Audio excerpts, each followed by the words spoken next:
We know Titanic from so many stories, even a movie, but now we have its first full-sized digital scan.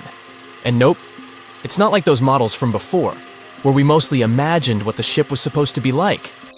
This time we got a real digital scan. A team of experts really mapped the deep-sea floor around the Titanic together with the ship itself. We basically got a 3D view of the entire wreck, which is like going deep down beneath the ocean's surface and seeing Titanic as if all the water has been drained away. So, the story of the wreck started in 1985, 73 years after the Titanic went down. The explorer named Robert Ballard stumbled upon it somewhere between two submarines that also went down in that area. He was actually on a different task back then, so he didn't even have time to explore the ship properly. But as he was searching for the submarines, he realized how ocean currents affect sinking debris.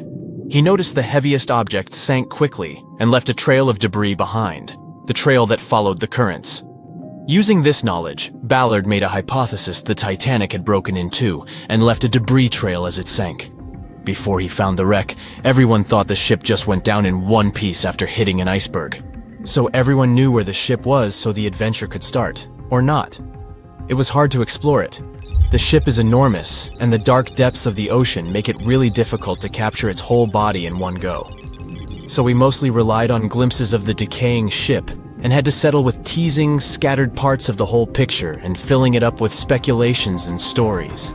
But in the summer of 2022, we finally got something different.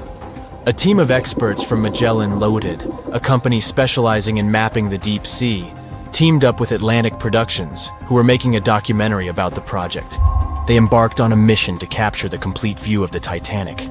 They used submersibles. Those are vehicles that go underwater, remotely controlled by a team of skilled explorers. These submersibles dove deep into the ocean. It wasn't an easy job. They spent over 200 hours collecting information about the entire length and breadth of the wreck. It was like a real-life treasure hunt. But instead of finding gold and jewels, they took something even more precious.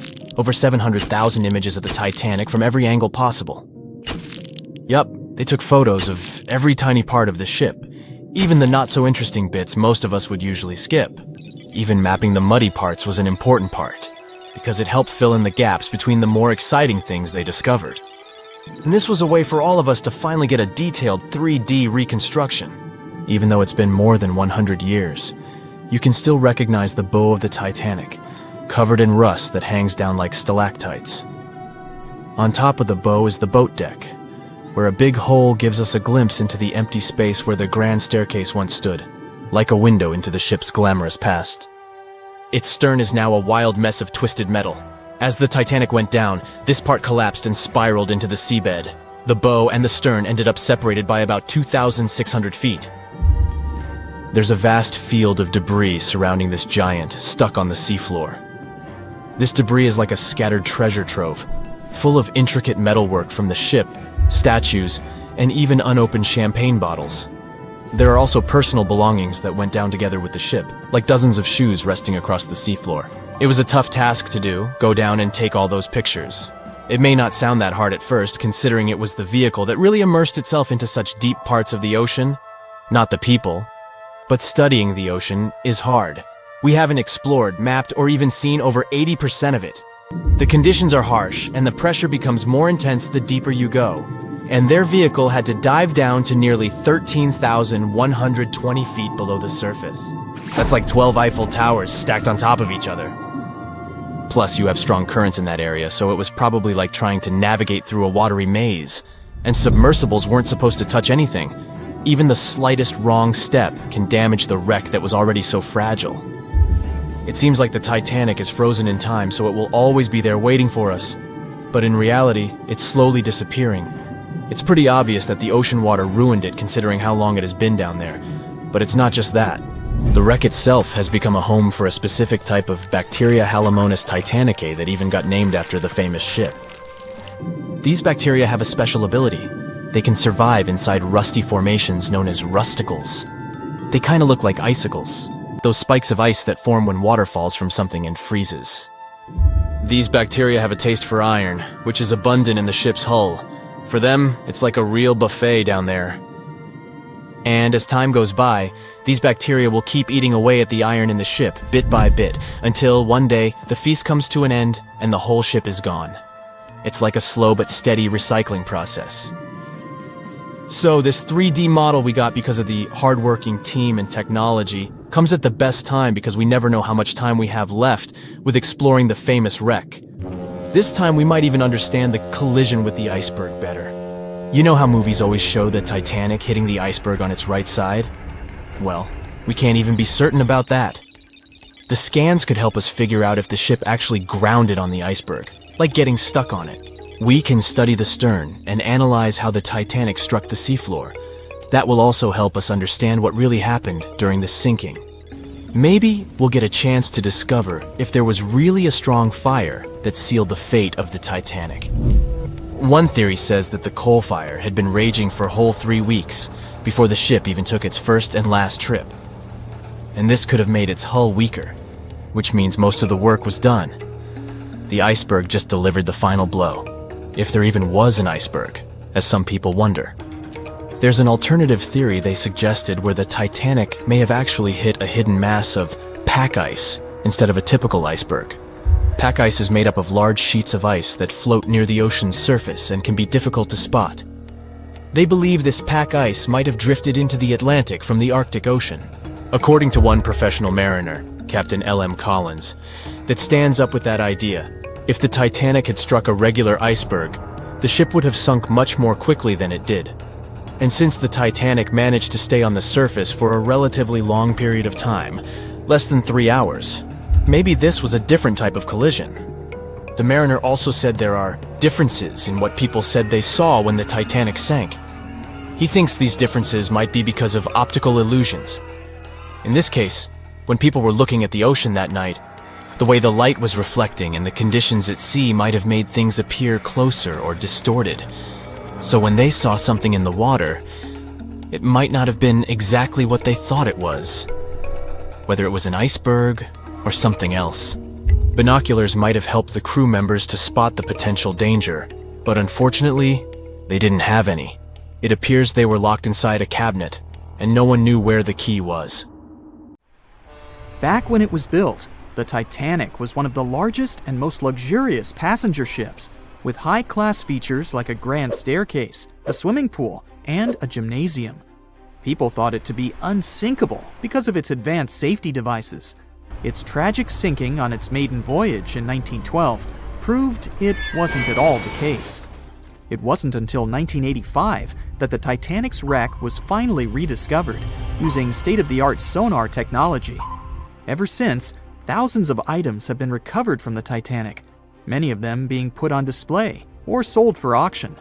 Things like jewelry, a life jacket, a menu from the ship's restaurant, or even a sample square of carpet from the first-class stateroom have all baffled the public and told stories of the many on-board people. Scientists have even tried to come up with strategies to get the Titanic back up, not because they want to put it up for display, but so it can be properly studied, and more importantly, to stop it from getting more and more damaged at the bottom of the ocean. Some have suggested filling the wreck with ping-pong balls to make it float, while others even considered injecting it with 198,000 tons of Vaseline. Another creative solution was proposed, the idea of using a giant claw or scoop to lift the Titanic. Nobody came up with this device. Using 500,000 tons of liquid nitrogen to trap it in an iceberg that would float to the surface was also considered, but all these potential strategies had to be eventually let go, since the Titanic is way too fragile to ever be recovered. As the Titanic's iconic bow railings are in danger of collapsing, metal-eating bacteria continue to chew away at the ocean liner's wreckage. An undersea exploration company plans to gather data about the ship's deterioration in annual expeditions. They hope this will help them learn more about the Titanic, and also more about the ecosystem that shipwrecks create. The over 100-year-old ocean liner is also being damaged by deep-sea currents daily. Some experts predict that the ship could disappear in a few decades due to holes in its hull. The deck that passengers crowded on as the ship sank has caved in. The gymnasium near the grand staircase has also fallen in, and a 2019 expedition found that the captain's bathtub, which became visible after the outer wall of the captain's cabin fell away, is no longer there. Those annual expeditions also gather data about the creatures living at the site, including crabs and corals. Surprisingly, many species have only been seen there at the Titanic wreck, so scientists are curious to find out more about them. The most famous out of all these creatures is the Halomonas titanicae. It's a bacteria, and it was discovered on the wreckage of the Titanic. What's interesting about this creature is that it's able to thrive in extremely salty environments. It's also been resistant to several antibiotics, unlike other types of bacteria. It's probably because of this superbacteria that the deterioration of the ship's iron hull happened so fast. The expedition will also look at the debris field and its artifacts. On the site, there are still traces of little personal items like clothes and luggage. One of the most interesting stories about Titanic artifacts is that of the passengers' shoes. Most of the Titanic items that have been lost at sea deteriorated or disappeared completely. But not the shoes. They seem to be able to resist the harsh conditions. On top of that, the leather in most shoes is perfectly preserved, probably because of tannin, a substance used in the tanning process of leather. It helped the shoes resist the damaging bacteria found underwater. All this exploring might have gotten you all excited. If that's the case, I have some good news to share. You might even be able to join the expeditions. To personally explore the Titanic, you have to plan ahead and apply to be a mission specialist with OceanGate, the company responsible for the journey. However, this experience does come with a high price tag of $250,000. Despite the cost, this once-in-a-lifetime experience is in high demand because of the limited spots available. If you can afford the exploration, you will have the chance to collaborate with renowned specialists in marine biology, oceanography, the Titanic, DNA, and the deep ocean. Accommodations and meals on the dive support vessel are also included, as well as training and guidance from specialists before and during the mission. Lastly, you don't even need to bring your own gear, as the expedition equipment is included as well. Sure, ships have evolved and modernized over the years, and these days we have technology that is way better than that available on the Titanic. But this ship remains an amazing piece of history because of its many unusual features, like the fact that the Titanic's whistle was loud enough to be heard over 11 miles away, or the fact that the ship's hull was painted with a special mixture of red lead and linseed oil, which was believed to be effective in preventing the growth of seaweed and other marine organisms. However, despite popular belief, the ship's iconic fourth smokestack was not functional and was only used for ventilation and aesthetics. Probably one of its biggest flaws was its number of lifeboats. Despite its size and luxury, the Titanic only had 20 lifeboats on board, which were not enough to save all of its passengers and crew once it hit the iceberg. The Titanic may be the most famous shipwreck, but it's not the only one. The fleet of Kublai Khan tells a similar story. This one was a large naval force commissioned by the Mongol ruler Kublai Khan in the 13th century. The fleet was intended to travel to Japan and establish the Mongols as powerful rulers in the region. However, in 1281, the fleet was supposedly caught in bad weather and was seriously damaged, with many ships being destroyed. Legend has it that the fleet was torn down by a massive typhoon that came to be known as the kamikaze, or divine wind. This strong storm was believed to have been sent by the higher spirits to protect Japan from the Mongols. The truth about its disappearance remains a mystery to this day. However, the wreckage of the fleet, or parts of it, appears to have been discovered in the 1980s by Asian archaeologists. They dug across the site and studied the remains of the ships at a location near Imari Bay. The shipwreck is, to this day, considered to be an important archaeological discovery. That's because it informed us how well prepared the Mongols were back in the day in terms of their ships. Another tragic story is that of the RMS Empress of Ireland. This was a British passenger ship that operated until May of 1914. This is when the ship was sailing from Quebec City to Liverpool. but it ran into the Norwegian collier SS Storstad in the fog off the coast of Rimouski, Quebec. The collision caused a large hole in the side of the Empress of Ireland, and the ship began to quickly take on water and sink. The crew and passengers were caught off guard, and many were unable to evacuate in time. In total, 1,012 people were lost in the disaster, making it one of the worst maritime collisions in Canadian history. Rescue efforts were hampered by poor visibility and the fact that many of the lifeboats were damaged or unusable. Only 465 people survived the sinking, and many of them were rescued by the Storstad, which had remained in the area despite its damage. The sinking of the Empress of Ireland was a national tragedy in Canada, and it led to changes in maritime safety regulations and the establishment of a Coast Guard.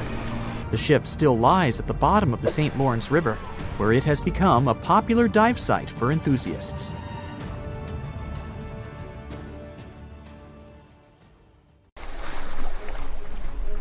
The lookout shouts, "Iceberg right ahead!"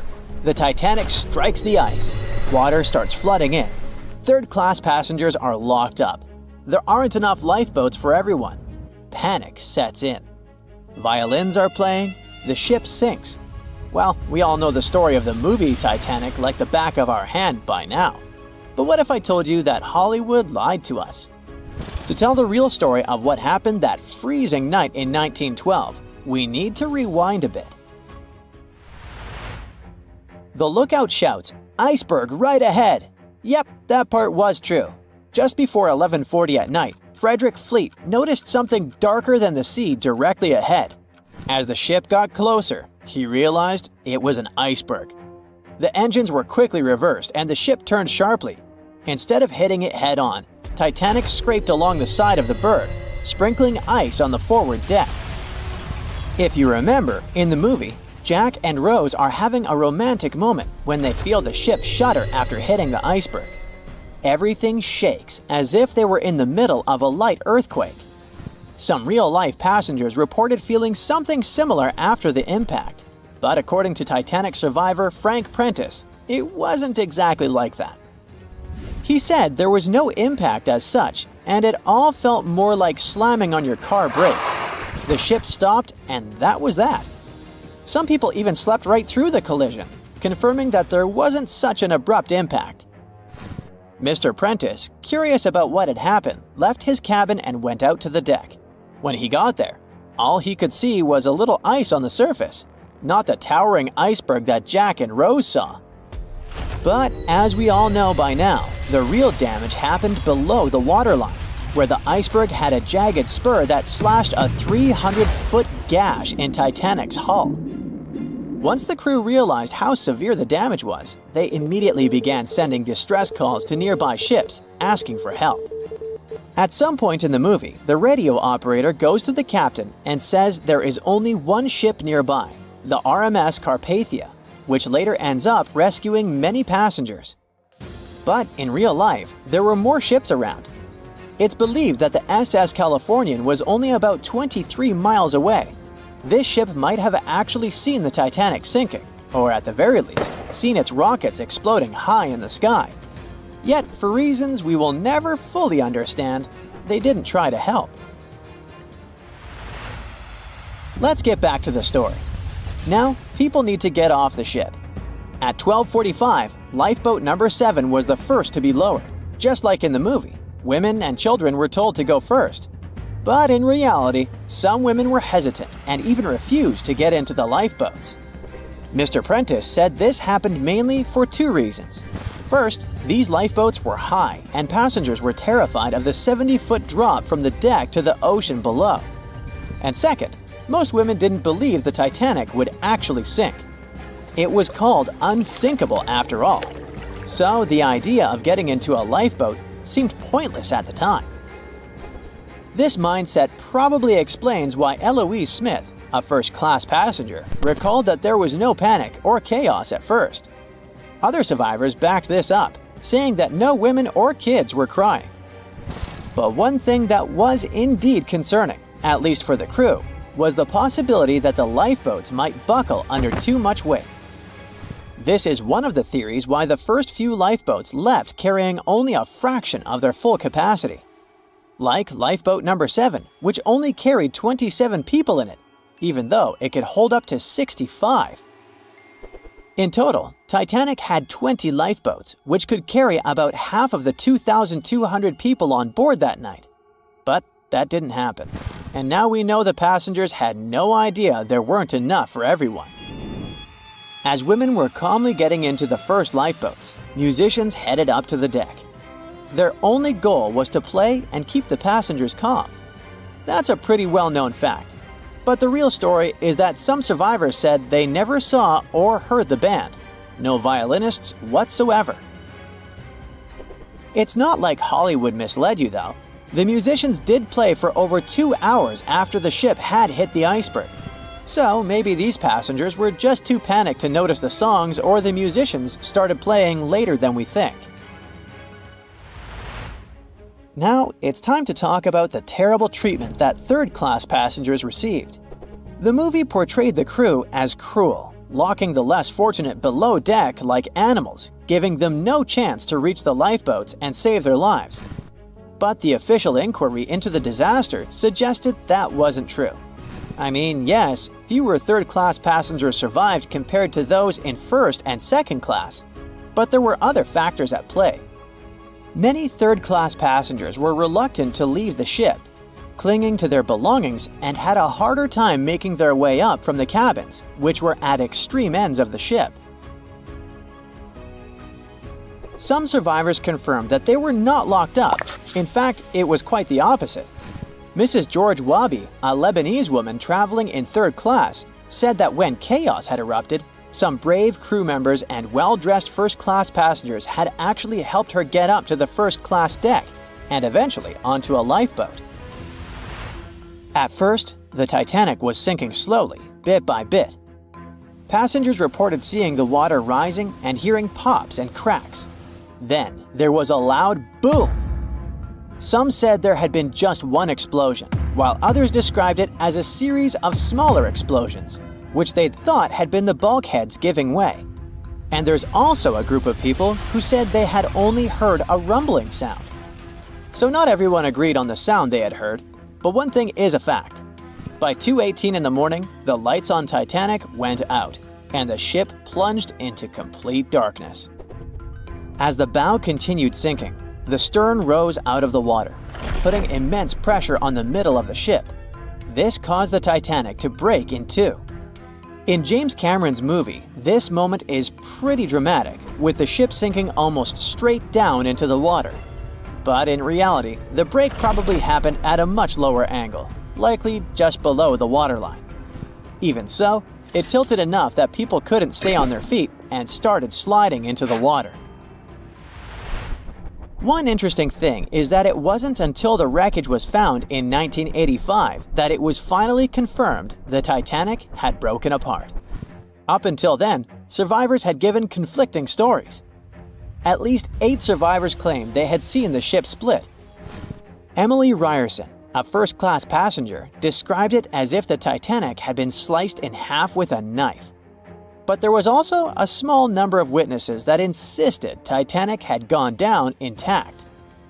At the time, this theory was more accepted because most people still didn't believe that the supposedly indestructible ship could break in half. So why the conflicting reports? Okay, so what you don't see in the movies, for obvious reasons, is how incredibly dark it was when the tragedy happened. It was like being in a room with no light, where you can only make out shapes and shadows. That's what it was like on the lifeboats. This means passengers couldn't really see what was happening, and most of those who were close to the ship either lost their lives or were too focused on trying to survive to pay attention to the details of the wreck. Although James Cameron's film didn't fully capture how terrifyingly dark the disaster truly was, the 2012 TV series Titanic did a better job of showing the pitch-black horror of that night. Even then, the reality was much darker and more terrifying than either of these two productions could portray. Meet Arthur John Priest. No, he isn't famous for being a painter or for discovering some long-lost treasure. He didn't invent some cool gadget or break any world records. No, Arthur John Priest is famous simply for being unsinkable. Proving one can be both lucky and unlucky at the same time, Priest was involved in and survived several mishaps at sea, including the fateful maiden voyage of the Titanic. Priest was not a rich man interested in sailing for pleasure. He was part of the working class, employed as a stoker or fireman, stuck for hours within the hot bowels of large steam-powered vessels. His job was dirty and difficult. He was responsible for keeping the furnaces lit, feeding them coal to ensure enough steam was produced for the engines to work. He had to be careful about not overheating the system or setting fire to the whole ship. The furnaces had to be carefully watched and constantly fed. He breathed it all in a while, working and fighting with the sweat and the dirt. He would often work shirtless because of the heat and was always covered in black coal dust. And when he finally had a break, his shared living quarters were nearby in the same part of the ship. He must have been good at his job, though, because he had no trouble finding work. But wherever he went, bad luck seemed to follow. The first incident was a mild one. As a young man, Priest worked on the RMS Asturias. The passenger liner first set sail in 1907, traveling between Southampton in the UK to Buenos Aires in Argentina. At some point during its maiden voyage, the ship suffered a small collision. The damage was bad enough that the ship returned for repairs. Thankfully, there were no reports of any serious injuries. Priest, unfazed, simply went to work on another ship, but his bad luck lingered on the Asturias. In 1914, the Asturias became a hospital ship, helping care for sick men and women around Europe while bringing them home to England. But in March 1917, at just around midnight, the ship was struck by a foreign object. Its hull was breached and the engine room flooded. The captain ordered everyone to abandon the ship, sending crew, patients, and health staff scrambling for the lifeboats. The vessel was still moving, powering through the water because the main controls, located within the flooded engine room, could not be turned off. The captain refused to leave the ship while people were still trying to escape. He was able to aim the Asturias towards Bolt Head, where it finally hit land and couldn't sink. The remaining lifeboats were lowered and the final survivors made it to safety. When they studied the damage on the ship later, the Asturias was declared a total write-off. It might be hard to pin this particular disaster on Priest.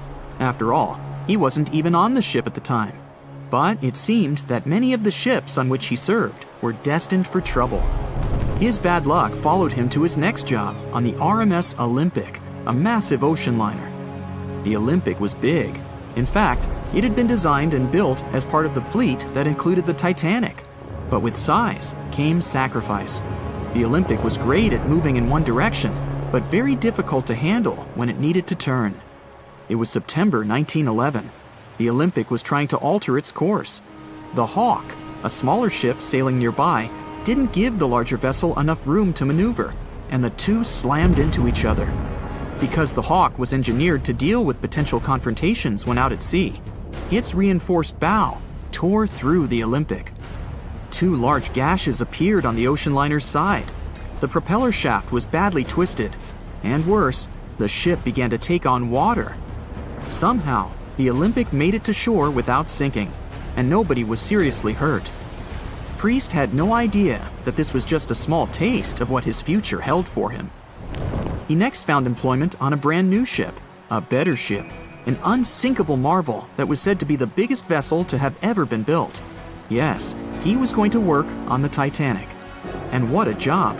It took 29 boilers, requiring 850 tons of coal a day to produce enough steam to power the Titanic. Priest was just one of 150 stokers toiling away in the ship's underbelly, keeping those fires burning day and night. He made around $30 a month. But on April 14, 1912, he would find himself flung from a world of extreme heat to one of blistering cold. At approximately 11:35 p.m., the crew spotted an iceberg. The Titanic tried to avoid it, but the alarm had been sounded too late. 5 minutes later, the two collided.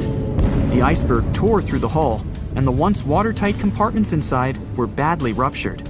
As the cold Atlantic water flooded in, the ship began to sink. Distress signals were sent, but the closest ship, the Carpathia, was over 3 hours away. In the dark of night and stuck in the middle of nowhere, the crew and passengers panicked. Those who could scrambled for the lifeboats. Others jumped into the icy waters. In total, only 706 survived that terrible night. Priest, at the time of the collision, was down in the ship's lower quarters. He was on break, relaxing from a hard day of work. And as the ship went down, so did his chances of survival. He and his fellow workers were in the most dangerous position on the ship. They had to make their way through a maze of corridors and gangways, some of which were flooded, in a mad dash to the deck. And then they faced the frigid water, jumping in and desperately swimming to safety. The ocean was so cold that Priest even suffered frostbite before finding his way onto a lifeboat. He was one of only 44 stokers to survive that night. After an experience like that, most of us would never set foot on a boat again. But Priest had to work. His next job also ended in disaster. He was offered employment on the HMS Alcantara. It went down in 1916, and Priest was again one of the few to make it to safety. He was badly wounded in the process. But he kept pressing his luck, and his next job as a stoker may have felt eerily familiar. He would be working on a ship built by the same people behind both the Olympic and the Titanic. And this ship, named the Britannic, was the biggest of the three. It was also believed to be a superior vessel, fitted with new safety features after the Titanic sank. For example, it had 48 open lifeboats, 46 of which were the largest ever used on a ship before. 2 of these were even motorized and equipped with special communication devices. The good news? The Britannic survived its first trip without incident. It was already doing better than the Titanic ever did. However, on November 21st, 1916, the Britannic was shaken by a loud explosion while traveling through the key channel in the Aegean Sea. The hull was damaged, and some of the compartments began to fill with water. But, unlike the Titanic, the Britannic had been designed for just such an emergency. It had been fitted with 5 watertight bulkheads. Intact, these would help keep the ship safe and floating for a much longer period of time. But there was one issue. Portholes along the lower decks had foolishly been left open. As the ship tilted, the portholes let in water, which flooded the Britannic and hastened its descent into the sea. This effectively made those watertight bulkheads useless. The ship was going down fast, much faster, in fact, than the Titanic had sunk. 35 of the lifeboats were successfully launched, saving most on board. Of the 1,066 passengers and crew, 1,036 survived. Priest, his luck intact, was one of them. And yet, he still wasn't done with a life at sea. He accepted a position as a stoker on the Donegal. It was a smaller passenger ferry that had been converted for use as a hospital boat. In April 1917, it was struck by a foreign object while fleeing an unsafe situation, and though he suffered from a head injury, Priest was again one of the survivors. It took experiencing 2 collisions and 4 sinkings before Priest was finally ready to retire. In fact, he reportedly said he only gave it up because no one wanted to sail with him. Can you blame them? He would live out the rest of his life on dry land in Southampton, England, with his wife Annie and their 3 sons. But Arthur John Priest would always be remembered as the unsinkable stoker. It was September 12, 1990. In those times, way before instant messaging and Zoom calls, a little girl was looking for pen pals. Zoe was aboard a ship from England to Belgium on vacation with her parents. She was only 10 years old at the time, but was a very clever schoolgirl. She took a piece of paper and started putting some words together. She introduced herself, then wrote about how she liked ballet and playing the flute and the piano. Of course, she couldn't help but mention her 2 adored pets, a little hamster she called Sparkle and her fish Speckle. She also put down the address at which she could be reached in case someone was interested in writing back to her. But alas, she was at sea. Who could she send this message to? An interesting idea came to her mind. She carefully placed her letter in a plastic bottle, tightly closed the lid to protect it from the water, and threw it into the sea. The little girl's excitement faded away over the years as she didn't receive a response. Maybe the bottle got stuck somewhere. Maybe it was swallowed by some big, scary sea creature. Or maybe the water actually poked through the plastic cap and destroyed her message. Many years later, on Christmas, a letter for Zoe was received at her parents' house under her maiden name. The postage signaled that the message was from Europe. It was from a Dutch couple, Piet and Jacqueline Leteau, who had found her delicate bottle and were very considerate to write back. They pointed out that they had found the letter among the debris thrown at the shore by the sea. Zoe's letter had been stranded for a staggering 23 years at sea and traveled for more than 350 miles to reach its final destination near Rotterdam in the Netherlands. That's quite a voyage for a small plastic bottle. A story similar to that of Zoe is the strange connection between two little boys. A little German boy named Frank Uzbek was on a boat traveling to Denmark when he got the same idea as Zoe. He was 5 years old at the time he put together a message and threw it into the unknown. The year was 1987. He got his response years later when he was 29. His letter, just like the one Zoe would send a couple of years later, had been at sea for 24 years. His message was found by a boy named Daniel Korotkin while he was on a walk with his parents on the Koronian Spit near the Baltic Sea. Daniel was lucky that his father knew enough German to translate the message. The unlikely friends eventually met via video call in 2011. Not all message-in-a-bottle stories have been explained away. In 2013, a Croatian surfer came across a damaged bottle while near the Adriatic Sea. The message it contained dated back to 1985, and it was from a man named Jonathan. The sender was eager for his letter to reach a woman named Mary, and he also expressed his keenness for her to respond. Since the letter was supposedly sent from Nova Scotia, the bottle had to have traveled a mind-boggling 3,700 miles. The message went from the Atlantic Ocean, entered the Mediterranean Sea, and reached the Adriatic shores in Croatia. The identities of neither John nor Mary were ever discovered. There are also messages in a bottle with wonderful love stories to share. This was the case for Ake and Paulina Viking. When Ake, a lonely Swedish sailor, placed a letter in a bottle and threw it in the Mediterranean Sea, he had no idea the piece of paper would eventually reach his future wife. This was in the early 1950s. The bottle was found by an Italian man who was inspired enough to give it to his niece, Paulina. After a year of back-and-forth letters being exchanged, Ake and Paulina eventually met and got married.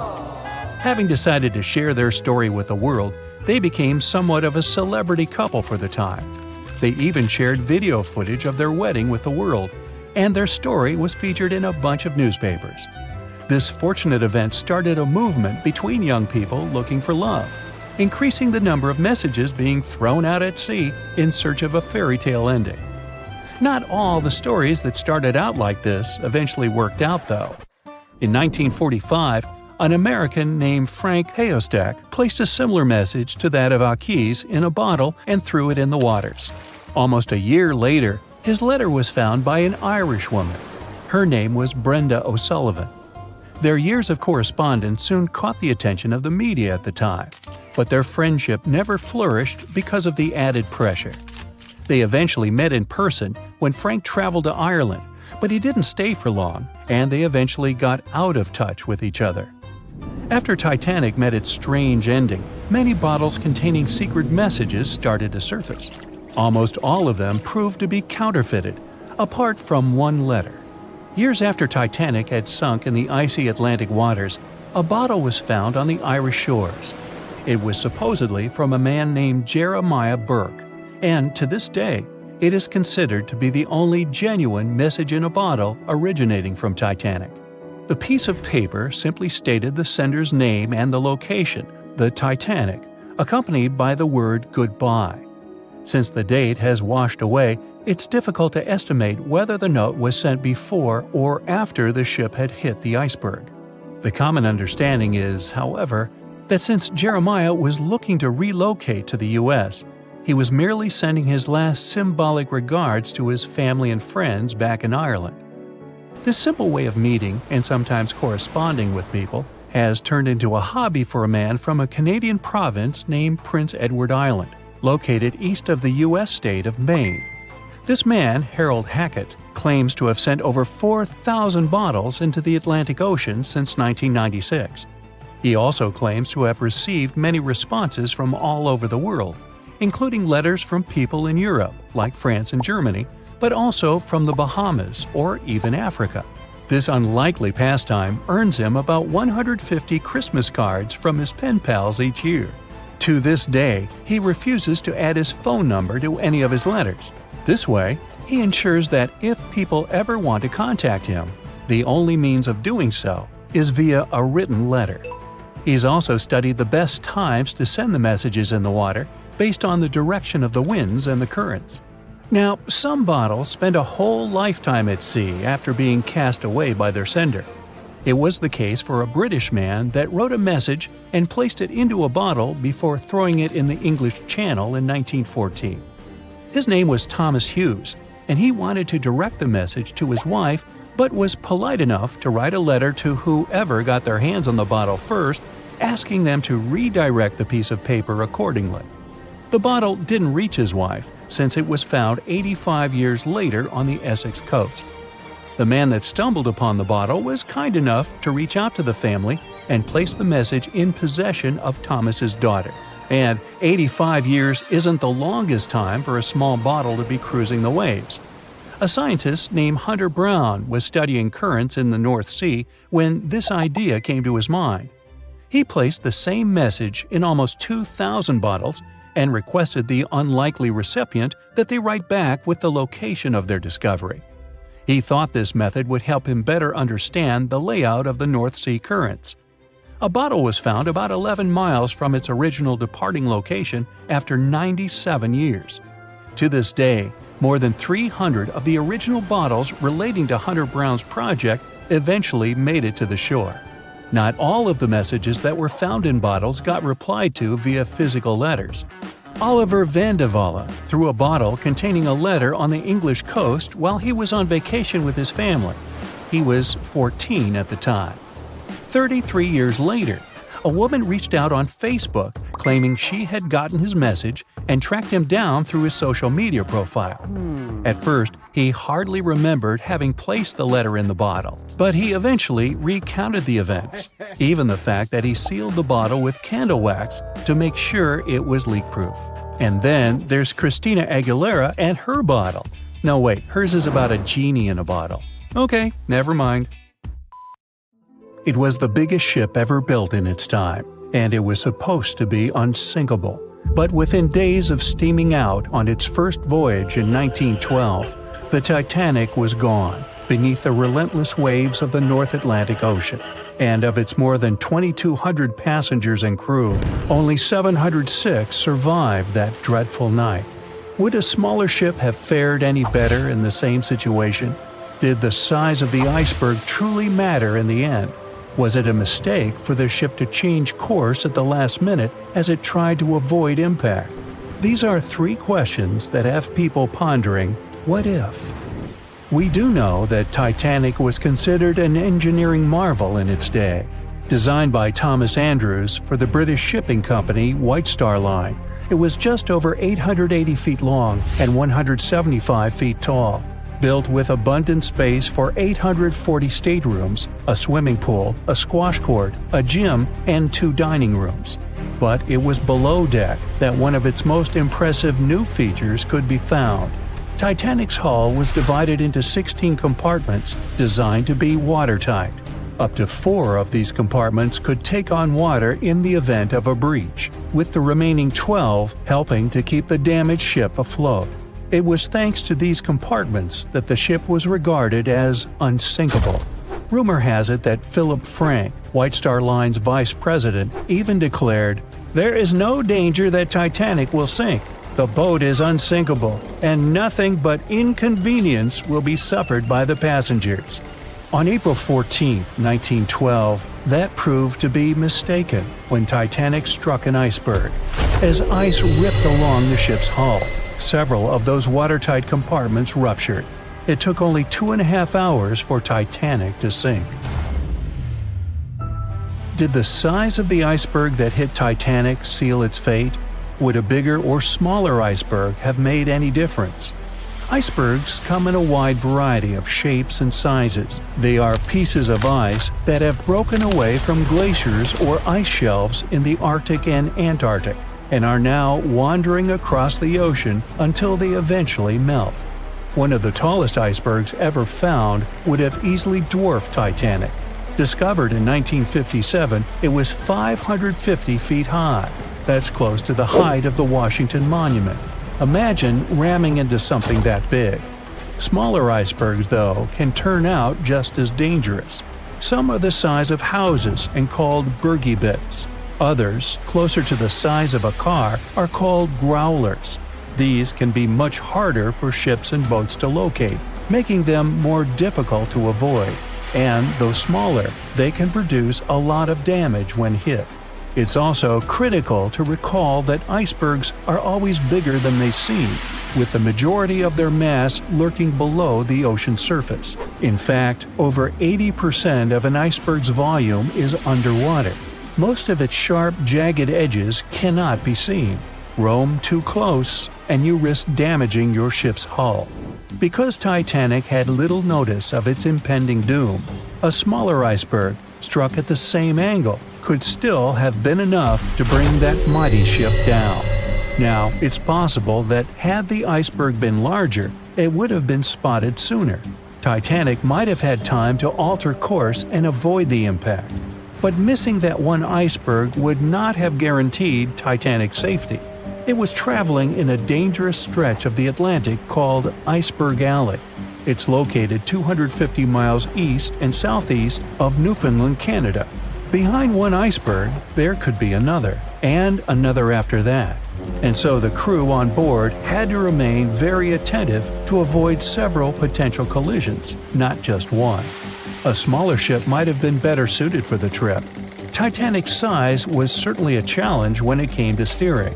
In fact, it had just left her dock in Southampton when it nearly collided with another smaller ocean liner, the SS New York, missing it by just 2 feet.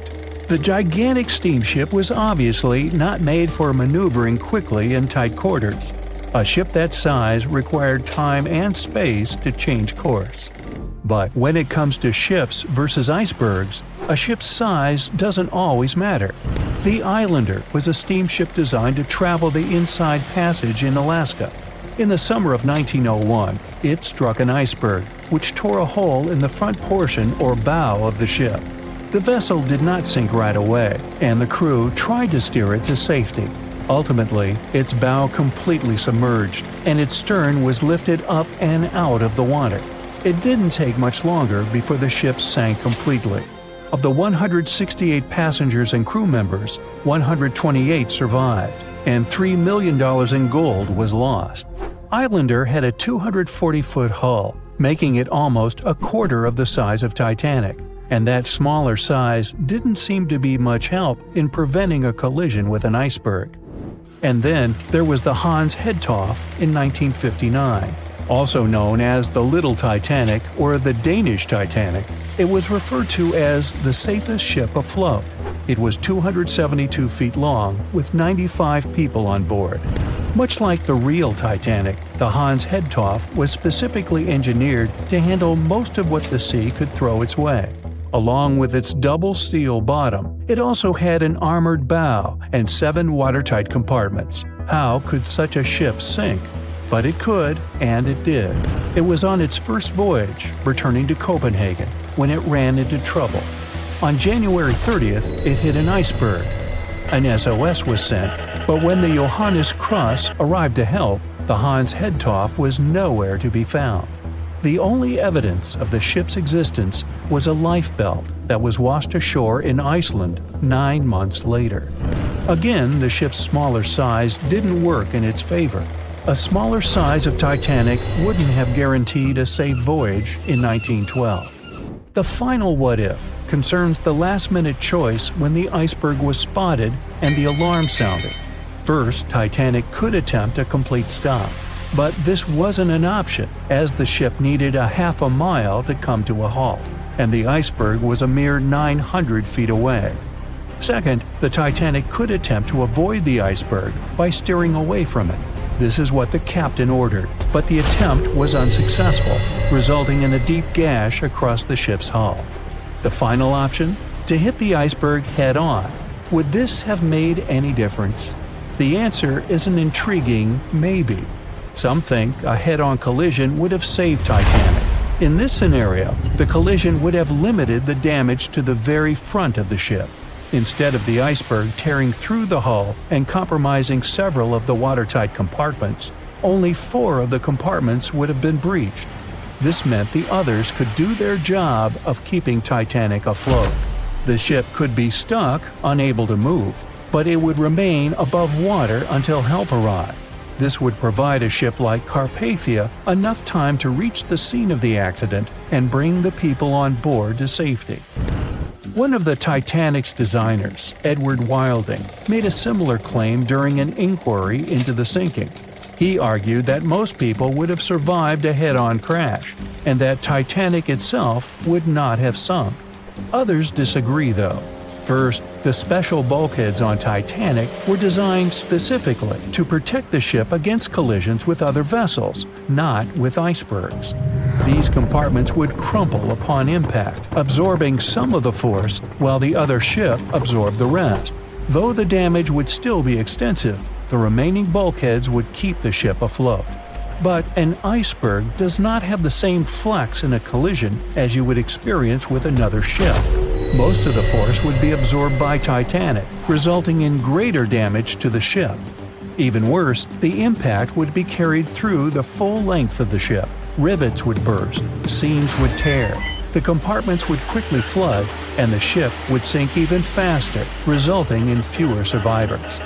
In any case, as with most what-ifs, we'll never really know the answer.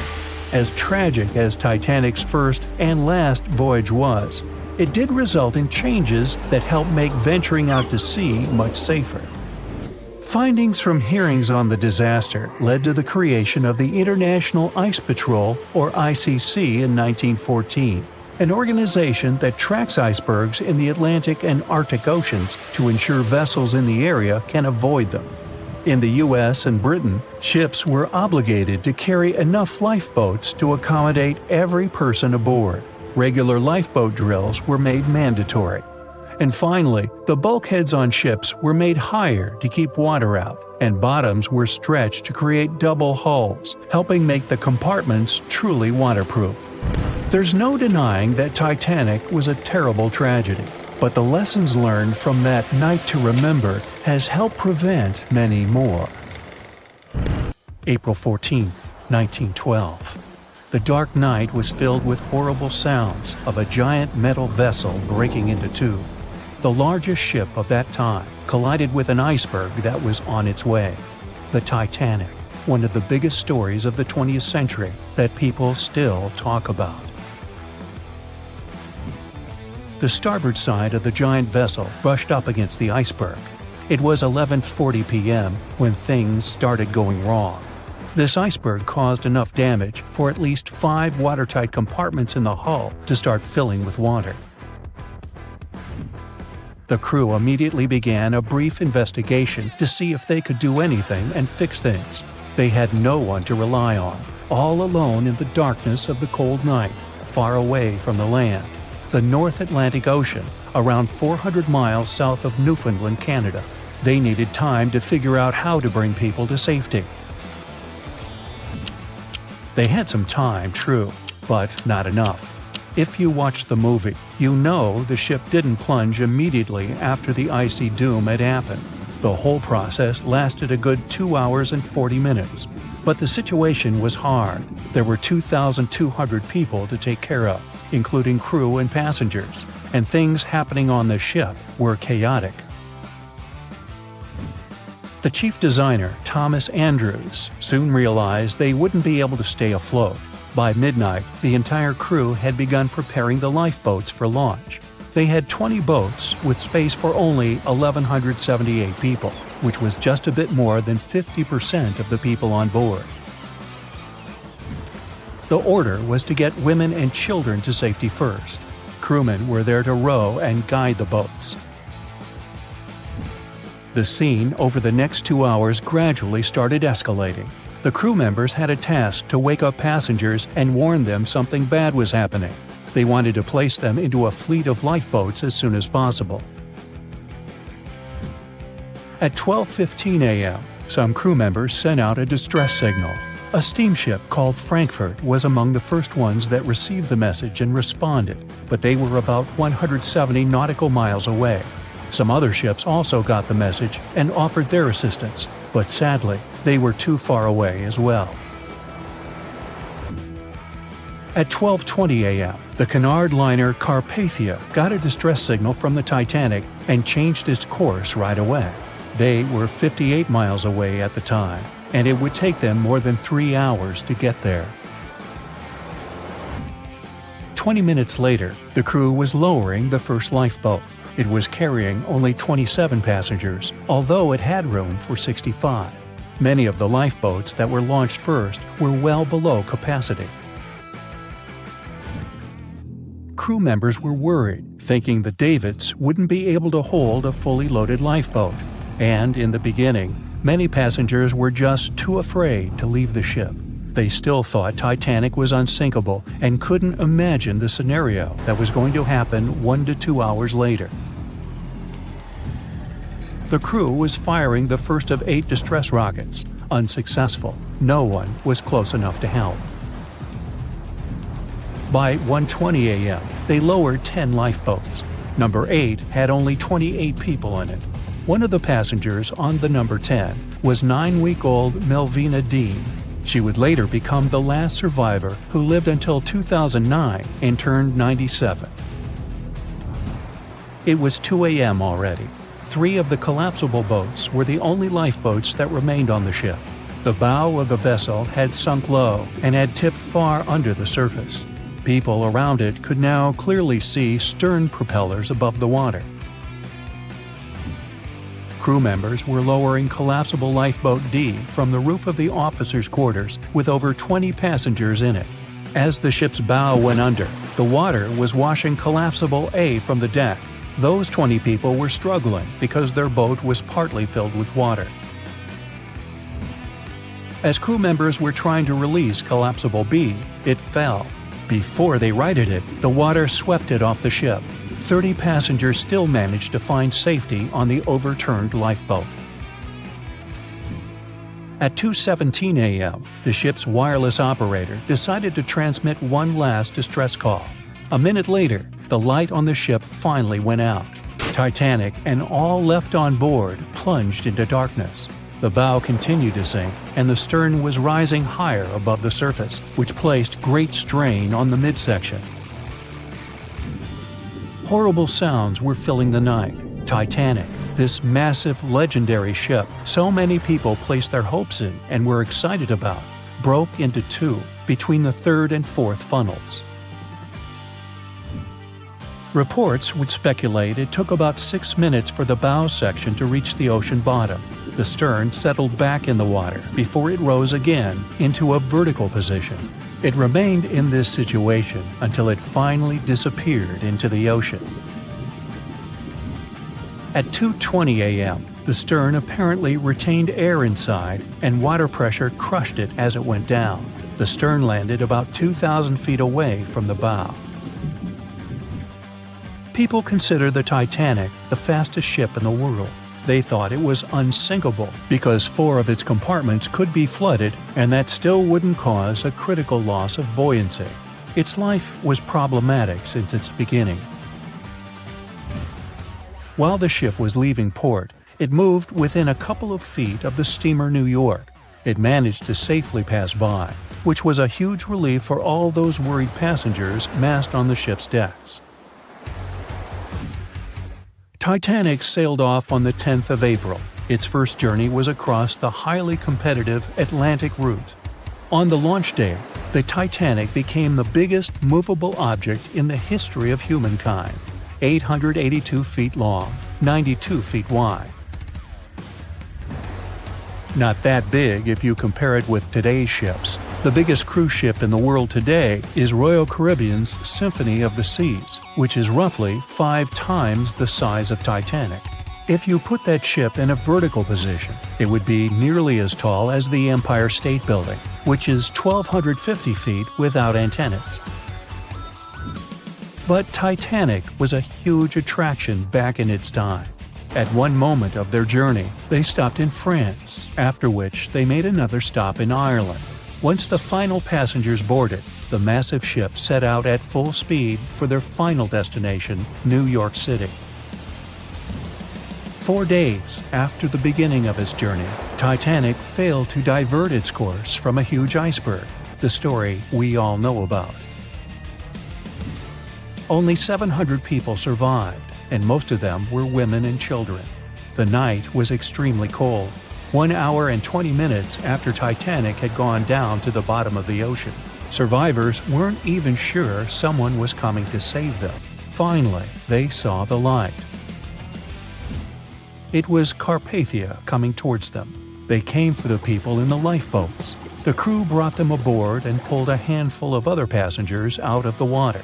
Many ships tried to contact Titanic a few hours after it sank. Their messages were never returned. Later, when there was an investigation of what really happened, they discovered the Leyland liner California had been less than 20 miles away when Titanic was sinking, but the crew didn't hear the distress signals coming from Titanic because their radio operator was off duty. Countries from both sides of the Atlantic were shocked and horrified when they heard details of what happened to Titanic.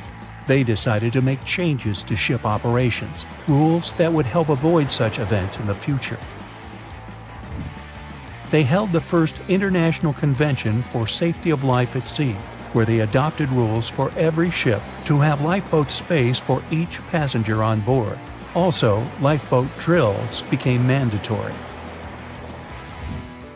They also decided to establish an international ice patrol. Its main role was to monitor icebergs in the North Atlantic shipping lanes. Ships also needed to maintain a 24-hour radio watch. Titanic wasn't built alone. Because of the size of this magnificent ship and all the new equipment it required, it would have been too expensive as a one-off. So the team built the Titanic alongside 2 sister ships, and both of them had eventful lifetimes. RMS Olympic came first. It was launched in 1910, and for a whole year was the biggest liner in the world. The Britannic was another sister ship that sailed for a while before it too ended down on the ocean bottom. But only Titanic became a legend and one of the most fascinating stories of modern history. Can you guess how many theories of the Titanic's sinking exist? Right, loads, including a theory of my own, which I'm going to share with you today. And then you can decide which one seems most likely to you. One Piece theory. The very first version of the events was the One Piece theory. It's very simple and basically claims that the sinking happened without any breakups. 2:15 a.m., the ship collides with an iceberg. 2:18 a.m., the lights go out. The ship reaches an angle of 45 degrees and then quickly begins its final plunge into the ocean depths. 2:20 a.m., only about 3 minutes later, the RMS Titanic disappears under the surface of the ocean for good. The liner doesn't break, it just goes down as a whole piece. Of course, this can't be true. In April 1912, the Titanic was not only the largest ship in the world, but also the largest ship ever built. It's hard to believe that such a heavy vessel could have gone down without breaking. That's just impossible. Well, I mean, you can't blame the theorists. Before we found the wreckage, there were no other theories. Wait a minute, or were there? The day after the disaster, the survivors gave their interviews. They talked about what had happened, and some of them claimed that the ship had actually broken in two when it had been flooded. For example, Jack Thayer, a 17-year-old boy, outlined the sinking as he remembered it, and L.D. Skidmon drew a sketch based on his description. The picture clearly showed the ship breaking in half. But no one believed Jack or other witnesses. There was no evidence, so their claims were received with a grain of salt. But in 1985, things changed. First, breakup theory. That's when Robert Ballard found the wreckage of the Titanic in the depths of the ocean. When people saw the wreckage, it became clear that Jack and the other survivors had been right. The Titanic did indeed break in two when it sank. So it's time for a new theory. 2:15 a.m. The keel breaks, the starboard list eases, and the hull continues to bow and crumble. 2:17 a.m. The galley sections break off. The towers immediately drop under their own weight. The lights go out. The stern is pulled into the air. The bow breaks off and starts sinking. The aft is barely hanging on to the starboard side of the stern section superstructure. The stern section slowly lists over to port as it begins sinking again. It rises up one last time and pivots in a semicircle as it sinks. It all sounds pretty convincing, right? But people began to find plot holes in this theory. For example, the Titanic couldn't have held together until it reached such a high angle. The breakup would have had to begin much earlier. This only meant there was still a vast field for research and speculations. So people started to come up with their own possible scenarios. How about we look first at the ones no one likes? V-break and Aaron 1912 V-break. According to the first breakup theory, the Titanic reached a high angle, and the weight of its unsupported stern caused it to crack from the top down. But it's physically impossible. So, are there any other ideas? In 2006, Roger Long, a naval architect, decided to research a so-called V theory. 2:17 a.m. The breakup begins at a shallow angle, perhaps as little as 11 degrees. The upper structure fails and starts to crack. At this moment, only its double bottom is holding the Titanic together, but it starts to bend under the strain too, failing the ship. Water is pouring through the crack. It increases the weight in between the two sections, bending the Titanic the other way and pulling it into shape somewhat resemblant to the letter V. The upper decks get mangled and bent together. The bow heads for the bottom, and the stern is the last to sink. This theory has since been disproven many times, though. Roger Long believed it because the broken edges of the upper decks in the Titanic's bow section were all mangled and crushed. However, we have learned that it happened because of the so-called hydraulic downburst, the force of the water crashing into the deck as the Titanic hit the ocean floor. Another V-break theory states that the bow had risen out of the water after the break. This theory was mainly peddled by one former Titanic enthusiast. But not only has this theory been proved to be physically impossible due to the bow's incredible mass, it was also inspired by incorrect information. Remember Jack Thayer?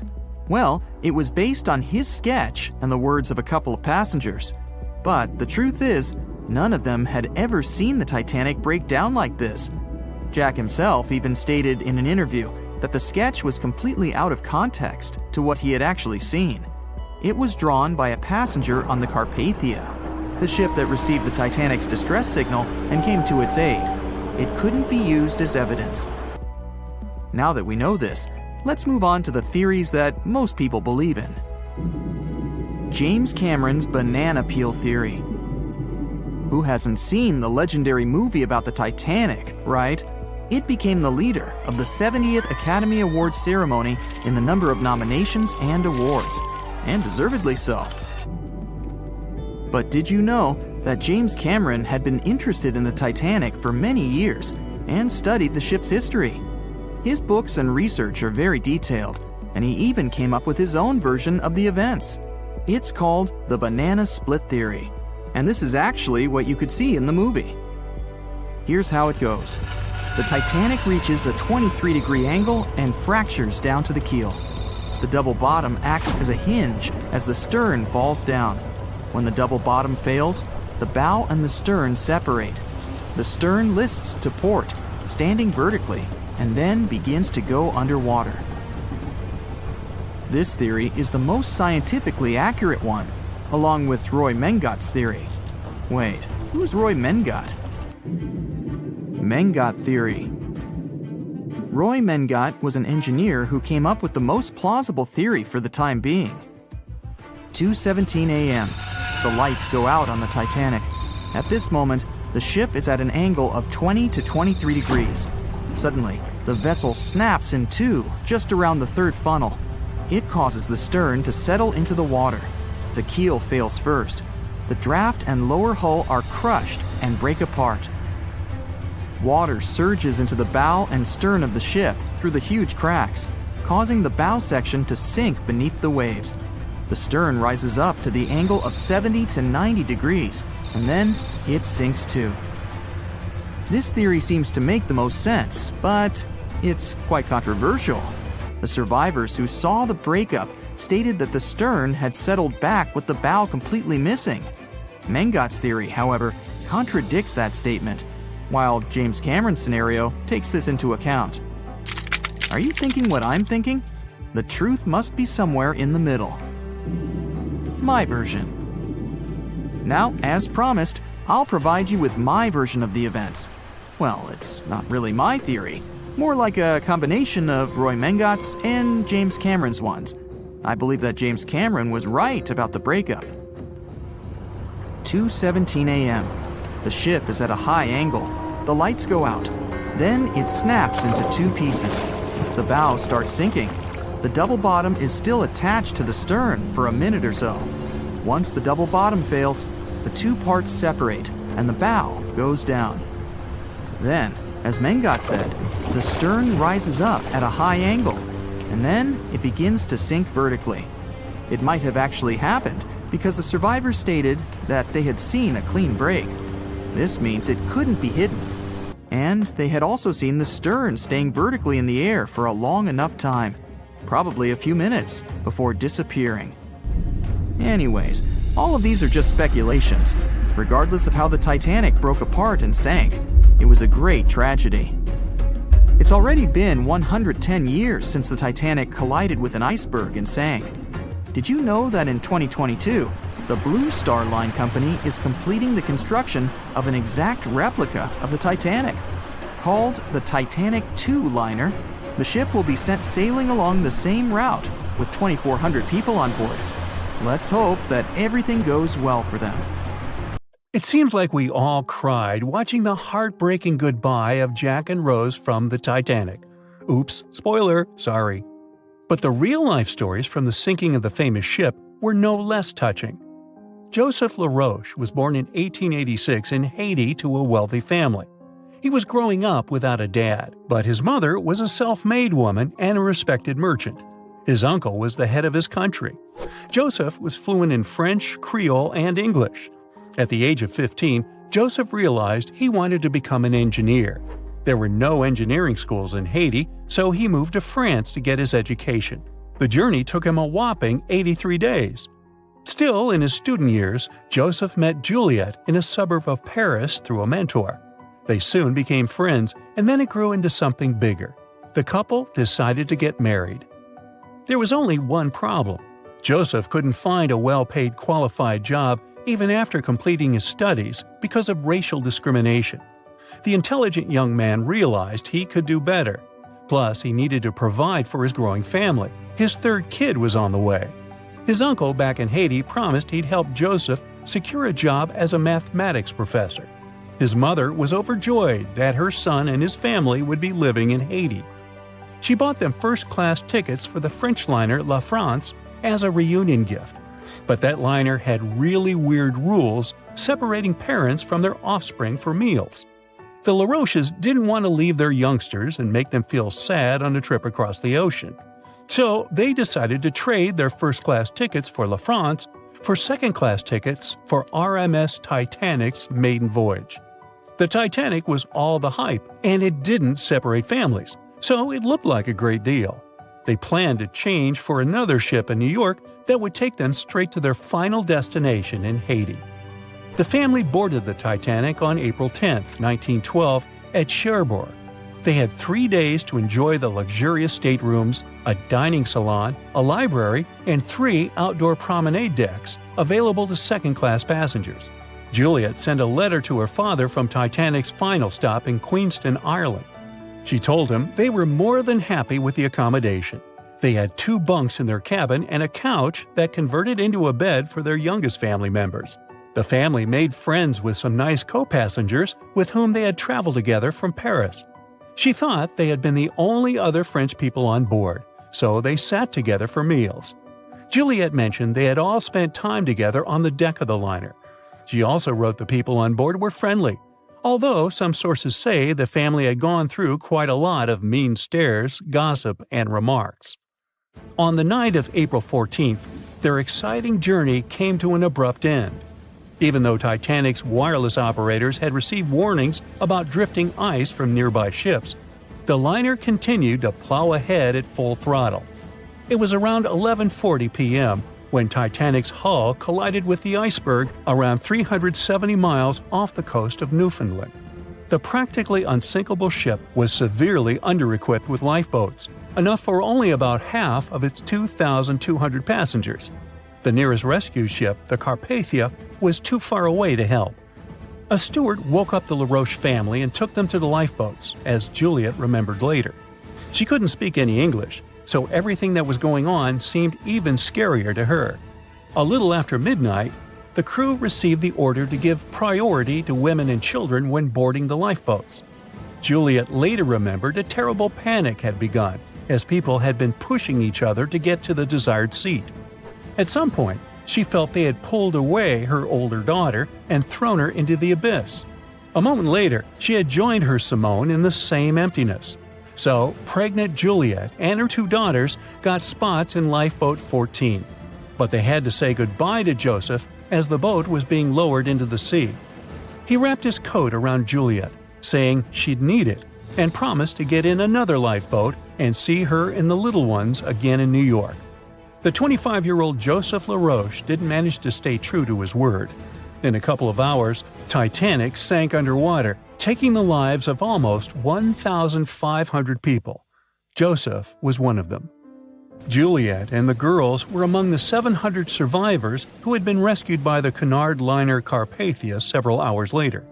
Once they reached New York, they were looking through the crowds of people, hoping to see Joseph again. When it became obvious they wouldn't find him, it was time for them to decide what to do and where to go.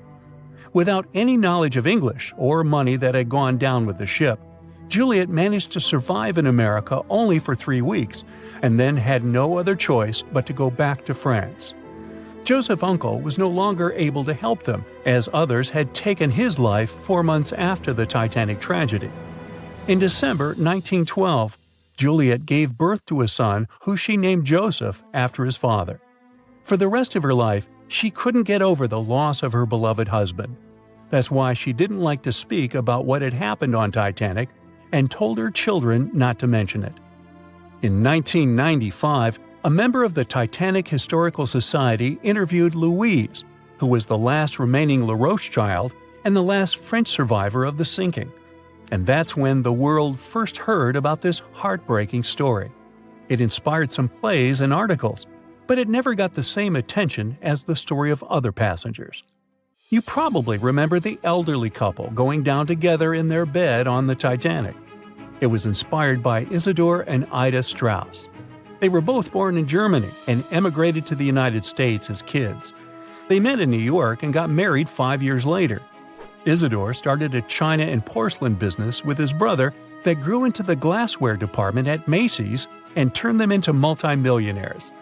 Isidor and Ida were well known in New York, not only for their wealth and charity, but also for their love and devotion to each other. In 1912, the couple decided to run away from the New York winters and headed for Europe. By that time, they'd already been married for 40 years. In early April, it was time for them to sail back home to New York. They normally traveled on huge German liners, but at that time, they couldn't resist the hype of everyone talking about that new luxury liner, the RMS Titanic. That's how they ended up in one of the first-class private suites at the top of the ship. The Strauss couple spent their evenings dining in front of a live orchestra in a hall filled with fancy furniture and expensive wooden paneling. On the night of April 14th, they felt a slight tremor and then left their private suite and waited for instructions from the crew. They told the passengers not to lose their passes, as they'd need them when everyone got back on board. But the ship was going under. The Strauss couple were standing next to Lifeboat 8. Mr. Strauss, who was 67 at the time, was offered a seat with his wife because of his age. He refused it, saying he was not too old to sacrifice himself for a woman. He wanted to wait and make sure no women and kids were left behind. Ellen Bird, Ida's maid, hesitated before getting on the lifeboat, but Ida told her to go. She took the easy decision not to leave her husband on the sinking ship. Ida took off her beautiful mink coat and handed it to her shivering maid, saying she wouldn't be needing it anymore. Isidore didn't manage to convince her to save herself, so they stayed together till the end. Some of the surviving first-class passengers later remembered they had seen the couple standing peacefully on the deck, holding hands, just waiting. April 14, 1912. The Titanic crashed into a huge iceberg and sank. Yep, we've covered that. But what if this time we use the ice to bring the ship to the surface? This requires several thousand feet of wire mesh and a lot of liquid nitrogen. Our goal is to put the Titanic in a huge block of ice that will raise the ship to the surface. Now to do this, you need to wrap the wreck in a wire mesh and cover it with liquid nitrogen. The first problem you face is the inability to wrap the ship completely. You need to somehow lift the ship a little to put the mesh under it. Let's say that by some miracle you manage to do so. Next, you need to transport hundreds of large tanks of liquid nitrogen. You're underwater, opening the tanks, and it's so cold that the icy water of the Atlantic Ocean looks like it's boiling. The nitrogen just sizzles, dissipates, and certainly doesn't create a block of ice around the mesh. Alright, new attempt. Raise the Titanic with the help of huge magnets. For this, you need a large cruiser and some powerful magnets. You attach thick cables to the magnets and lower them to the bottom. Bright projectors illuminate the black ocean depths. Parts of the wreck are visible. The magnets descend lower and cling to the iron hull of the ship. The cruiser pulls the cables and magnets up. Some of them detach from the Titanic as the iron surface is covered with reefs and corals. Some parts of the wreck break away from the ship and rise. The power of the cruiser is not enough. One of the cables is torn. Not only the weight of the individual parts of the Titanic, but also the colossal water pressure interferes with the operation. The sunken ship can't be raised completely, only its small parts. In reality, there has already been an attempt to raise the Titanic in parts. The $5 million operation failed. Nylon slings were attached to a large part of the wreck. The other ends of the slings were connected to the diesel engines. For the entire operation, they used a mini submarine. A piece of the Titanic weighing 21 tons was pulled up, but one of the slings broke because of the strong water pressure. Then, one by one, the other cables began to snap, and a huge piece fell back to the seafloor. By this time, all the participants of the rescue operation had run out of food supplies, and it was far from the nearest shore, so they decided not to make a second attempt. A book was written and a movie was made about how the Titanic was lifted with compressed air. In reality, no one even attempted this operation. To do this, you'd need several hundred large cylinders of compressed air. At first, you install them inside the Titanic's hull and wait for them to pull the ship to the surface. As soon as you lower the cylinders under the water, they immediately float upwards. This greatly complicates the operation.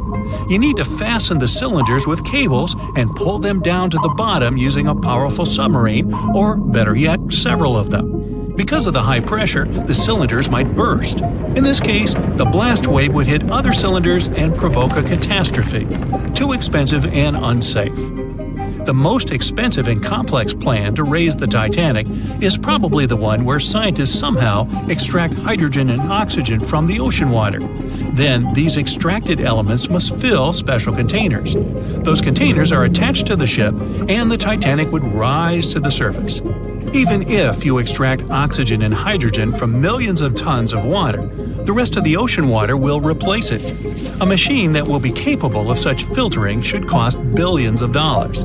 Or you can come up with a chemical element that will use a chain reaction to purify all the water. In this case, the entire world ocean will be left without vital oxygen. Someone once suggested blowing up the Titanic. You'd need to lower several boxes of dynamite to the ocean floor. The boxes must be completely sealed to prevent the dynamite from getting wet. Next, you need to run several miles of wire conducting an electrical current to them. Once all this is done, you sail to a safe distance. Now, you're going to press the button to pass the current through the wire and activate the dynamite. 3, 2, 1, stop! Why would you do this? Even if it works, the wreckage of the Titanic will be scattered in all directions on the seabed. It will be impossible to lift the Titanic from the ocean. Imagine a huge hook that can fetch the Titanic and lift it from the bottom like a fish. This hook must be huge to pick up a sunken ship. Let's say you created it. Next, you're on a huge cruiser, sailing up to the crash site and lowering the hook down like an anchor. It falls right on the Titanic but doesn't cling to it. You need special equipment to attach a bus-sized hook to the Titanic. It would include a huge submarine with mechanical arms. To build such a device and make it work under enormous pressure is already next to impossible. But let's say you finally managed to hook the Titanic. It's then you realize the cruiser doesn't have enough power to lift the ship, weighing more than 50 tons, and the hook that adds about 10 tons more. To complete your task, you'll need a few more cruisers and a few extra $1 million. Once hot wax cools, it hardens and floats on the water surface. What if we deliver it to the ocean floor and pour it inside the Titanic? This may work, given that wax is not an expensive material. So, you melt the wax, pour it into strong tanks, and pull them to the bottom with the help of a submarine. The tanks can withstand enormous pressure, and the submarine has enough power to lower the wax to such a depth. The containers are placed inside the Titanic. Through a remote control, you open the containers, but the wax doesn't pour out. The deeper you go, the colder the water gets. While you were delivering the containers to the ship, the wax was cooling down and getting solid inside. Several containers are pressed against the top of the ship, but it's not enough to lift the Titanic. Other containers simply float away to the surface. And even if the containers were thermostatic and kept hot inside all the time, once released, the wax would solidify in an instant. There would just be no time for it to spread and cover the Titanic from within, so it would just float up as well. Alright, you fill several large and sturdy bags with Vaseline. This substance acts just like wax in the cold. It gets solid and floats. You want to put bags all over the Titanic and just wait for the Vaseline to bring it up.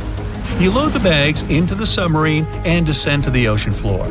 Some parts of the ship can't be reached because of the clinging corals.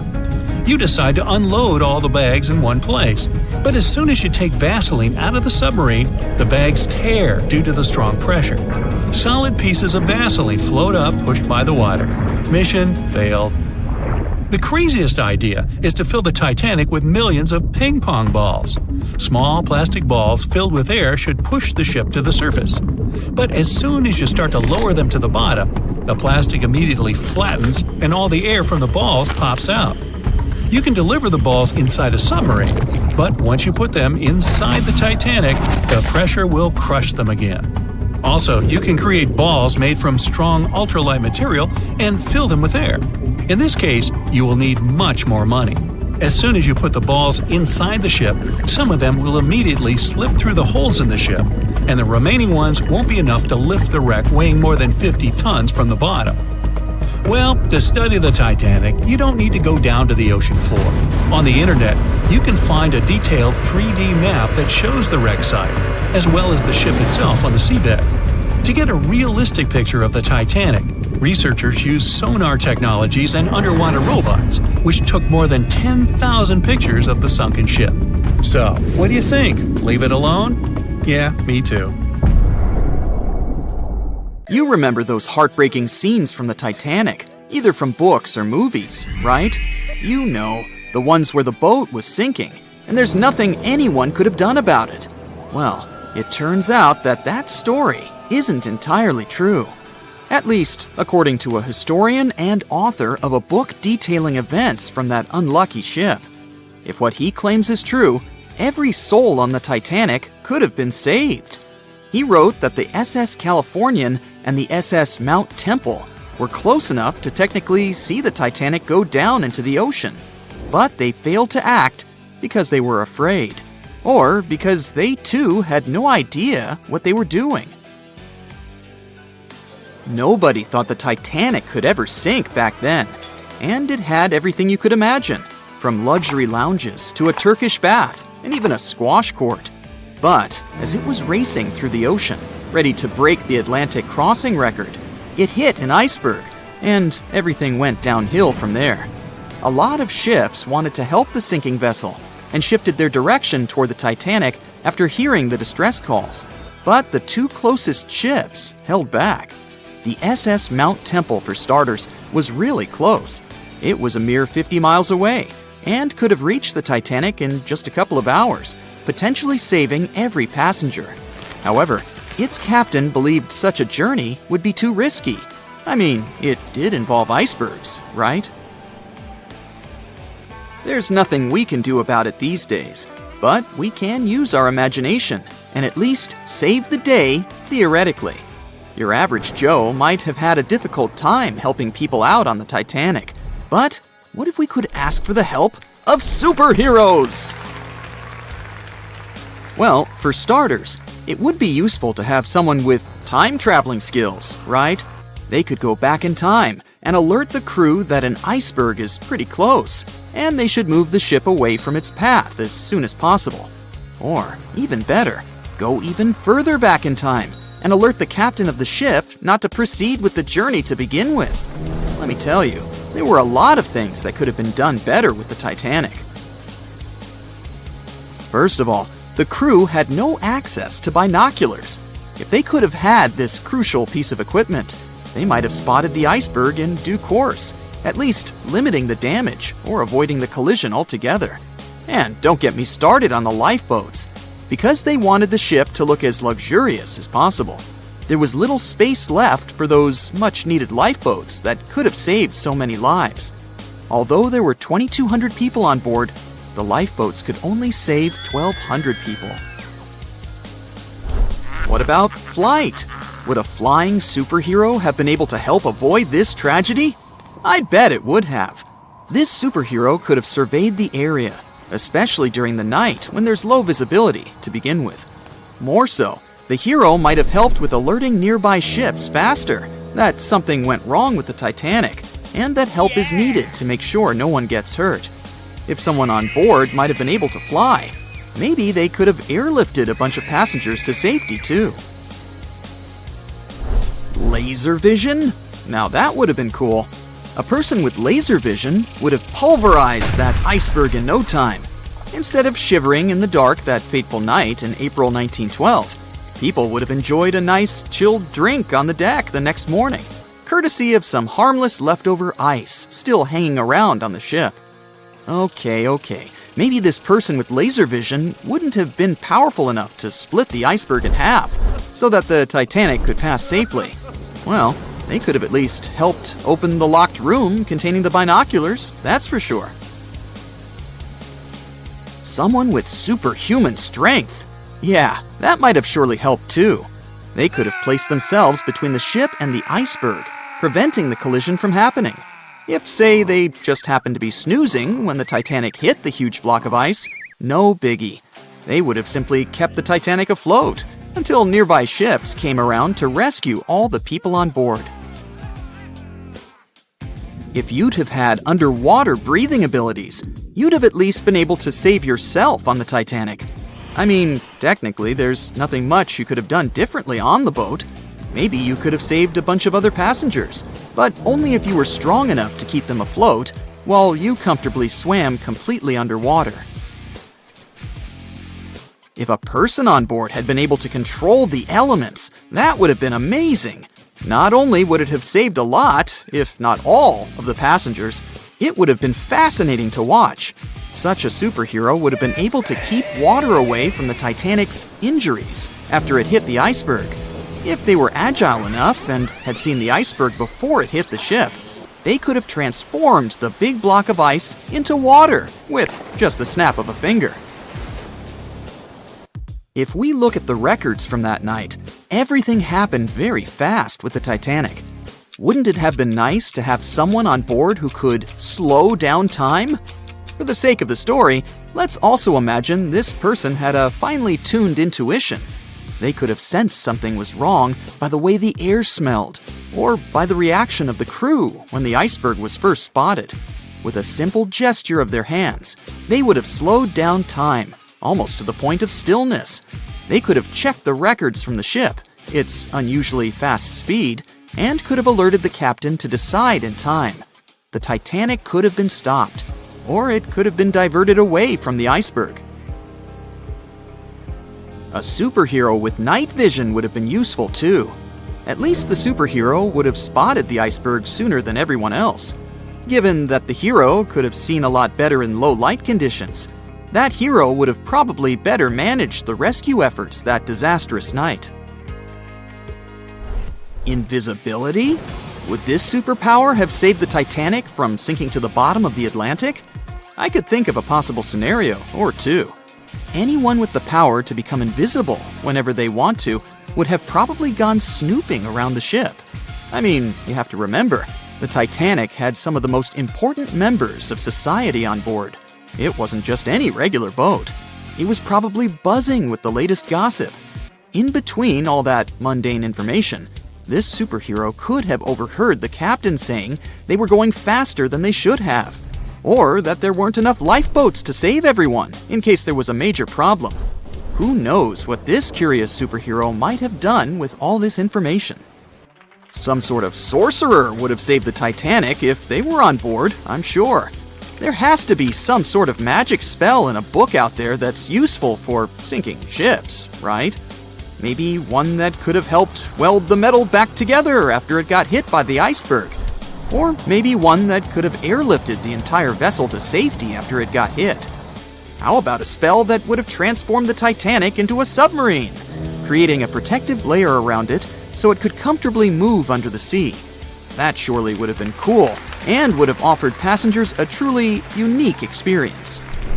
The ability to speak to animals, or fish, would have certainly been useful too. Even if all else failed, so the Titanic would have still struck the iceberg, and it would have still been filled with water and ended up near the seabed, people could have still been saved. That's because you'd have had someone on board who could have instructed dolphins to carry people to safety. I'm sure those intelligent creatures would have been happy to help. On April 10, 1912, crowds gathered at Southampton Beach to wave off what was, at the time, the world's largest and most prestigious ship, the RMS Titanic. The cost of the most expensive first-class parlor ticket was $4,350. That's around $70,000 in today's money. But barely 5 days after steaming away, the ship was swallowed by the Atlantic Ocean. So let's rewind and go back to what actually happened on that fateful night. The captain wanted to set a speed record for the ship's maiden voyage and arrive early. The ship was deemed unsinkable, so he went full throttle into the dark Arctic waters. After spotting the 100-foot iceberg, the crew desperately tried to steer the vessel away and avoid the collision, but the Titanic was traveling too fast, and the iceberg tore down the side of the ship, creating a huge opening in the hull. It wasn't a continuous rip, and damage was caused in several places. In total, the damage spanned along an area of around 300 feet. But the ship's designers had prepared for the prospect of a collision and added watertight compartments down each side of the ship to act as a buffer zone. 4 of these compartments could be breached, and the ship would still stay afloat. But because the iceberg tore down the side of the Titanic, it ripped holes in 6 compartments. The compartments didn't extend up the total height of all decks and weren't actually sealed at the top. This is why, when more than 4 were flooded, water reached over the top of the bulkheads and filled the remaining compartments, causing the ship to sink into the ocean.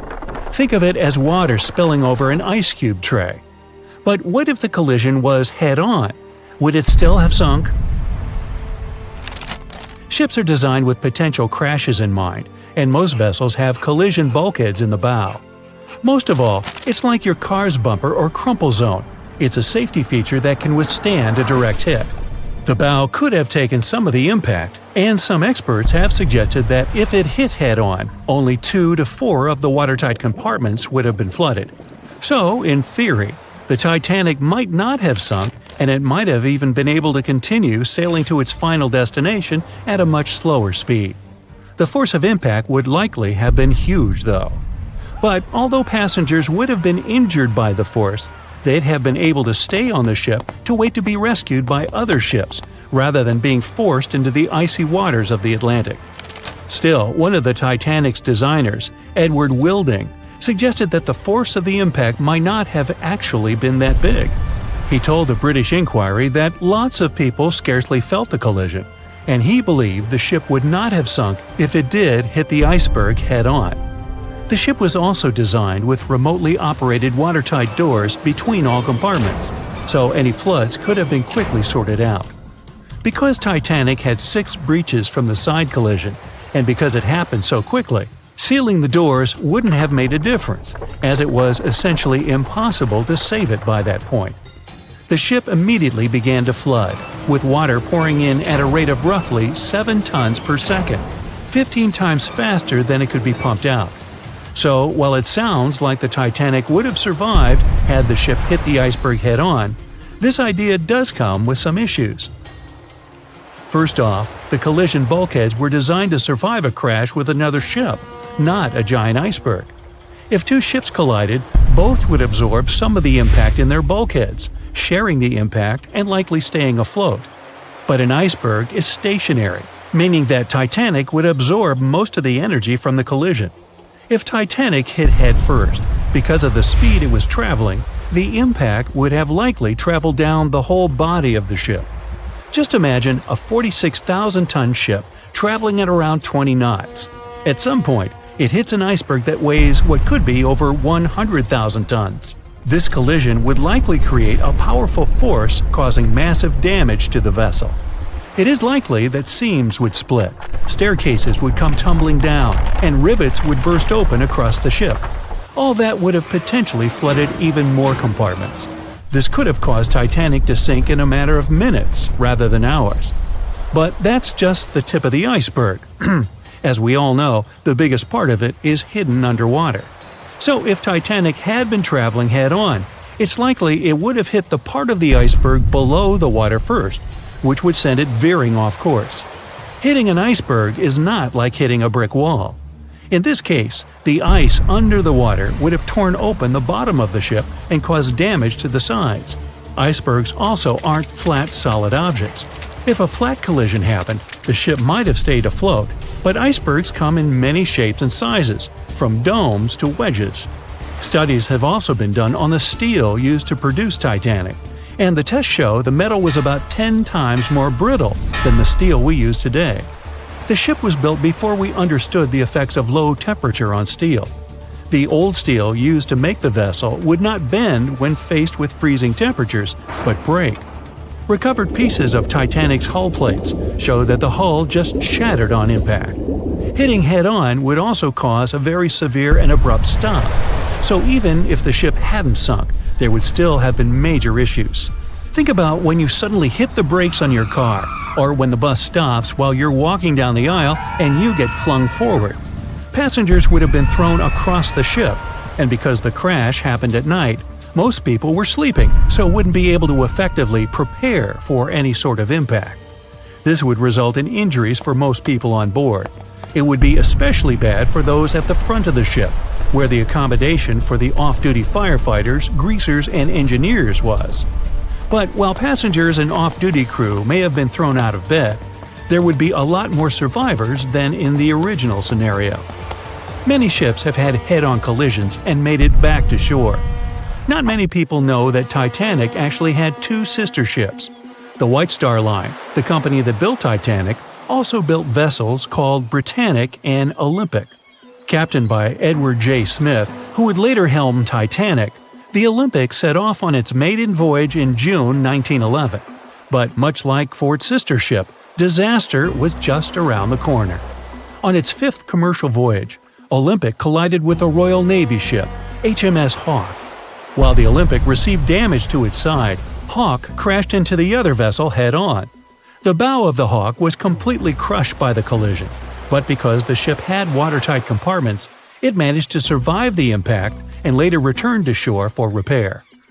Another study case is the SS Andrea Doria, which was an Italian ocean liner that made global headlines in 1956. Like the Titanic, the Andrea Doria was heading for New York City on its 101st voyage when disaster struck. On July 25th, the vessel collided with the 524-foot Swedish passenger liner Stockholm. The Stockholm hit the ship head-on, but the point of impact for the Andrea Doria was on its side. The front of the Stockholm was completely smashed, but because the impact was on its hull, it managed to survive. The Andrea Doria, however, sadly sank due to the collision being on the side of the ship. So these cases could suggest that maybe the Titanic would have survived had it hit the iceberg head-on. But we have to remember that the Titanic hit the thing full speed, whereas both the Olympic and the Andrea Doria were traveling slower. April 14, 1912. A cold evening somewhere in the North Atlantic. On board the most modern and unsinkable ship, the Titanic, a dinner is held. Two well-dressed men are sitting at one of the tables. One of them is a famous British journalist.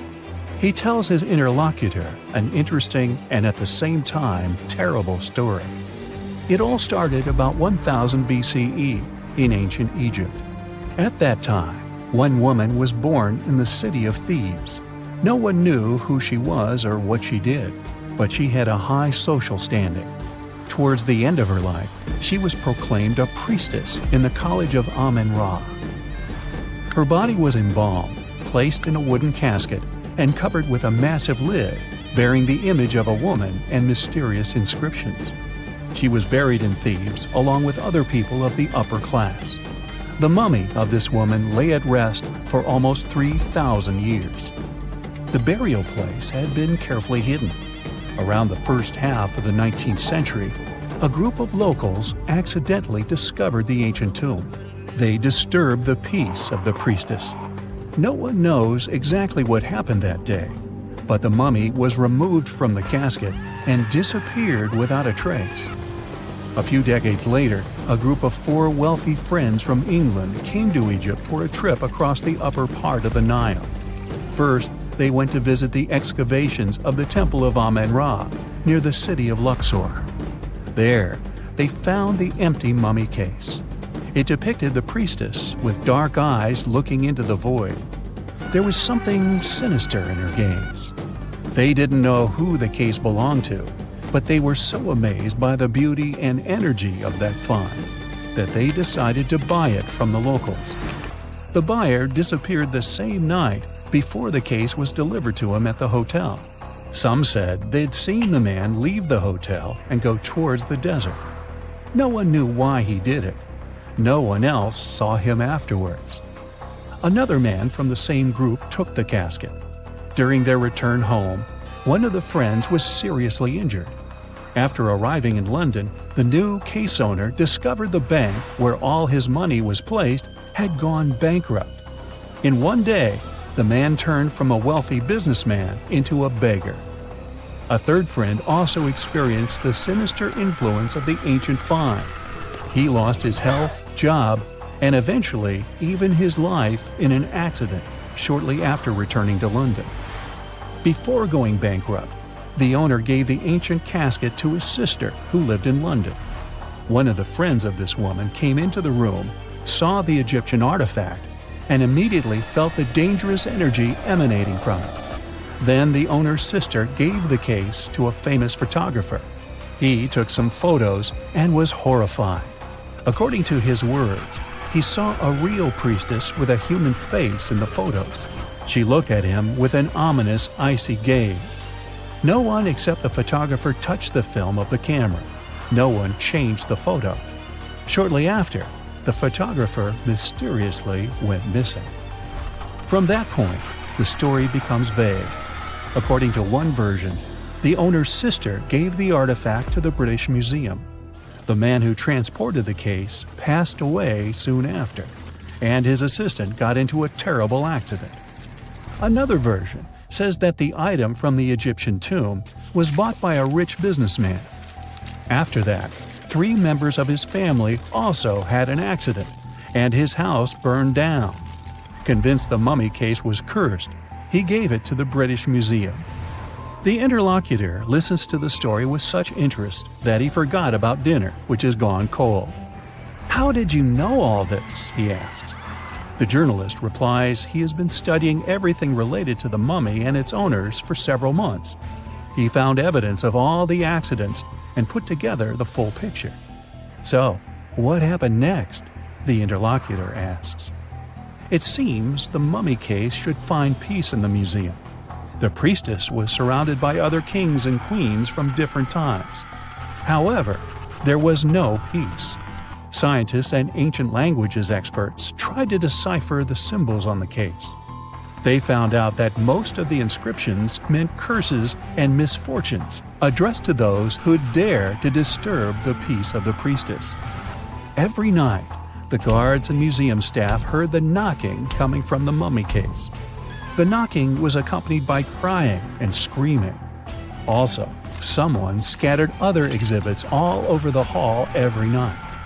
Everyone soon came to believe that the priestess's spirit continued to use magic forces. Then, one private collector became interested in the case. He bought it from the museum, not for his collection, but to try to expel the spirit of the mummy from the artifact. It's not known in what ways he tried to do this, but he failed. Then, he managed to sell the mummy case to a rich American archaeologist. That guy decided to move the mummy to New York. And what? What happened next? The interlocutor asks with interest. "That's it. End of story," the journalist answers. "What do you mean? What happened to the mummy? Where is it now?" The journalist looks at the interlocutor with some excitement.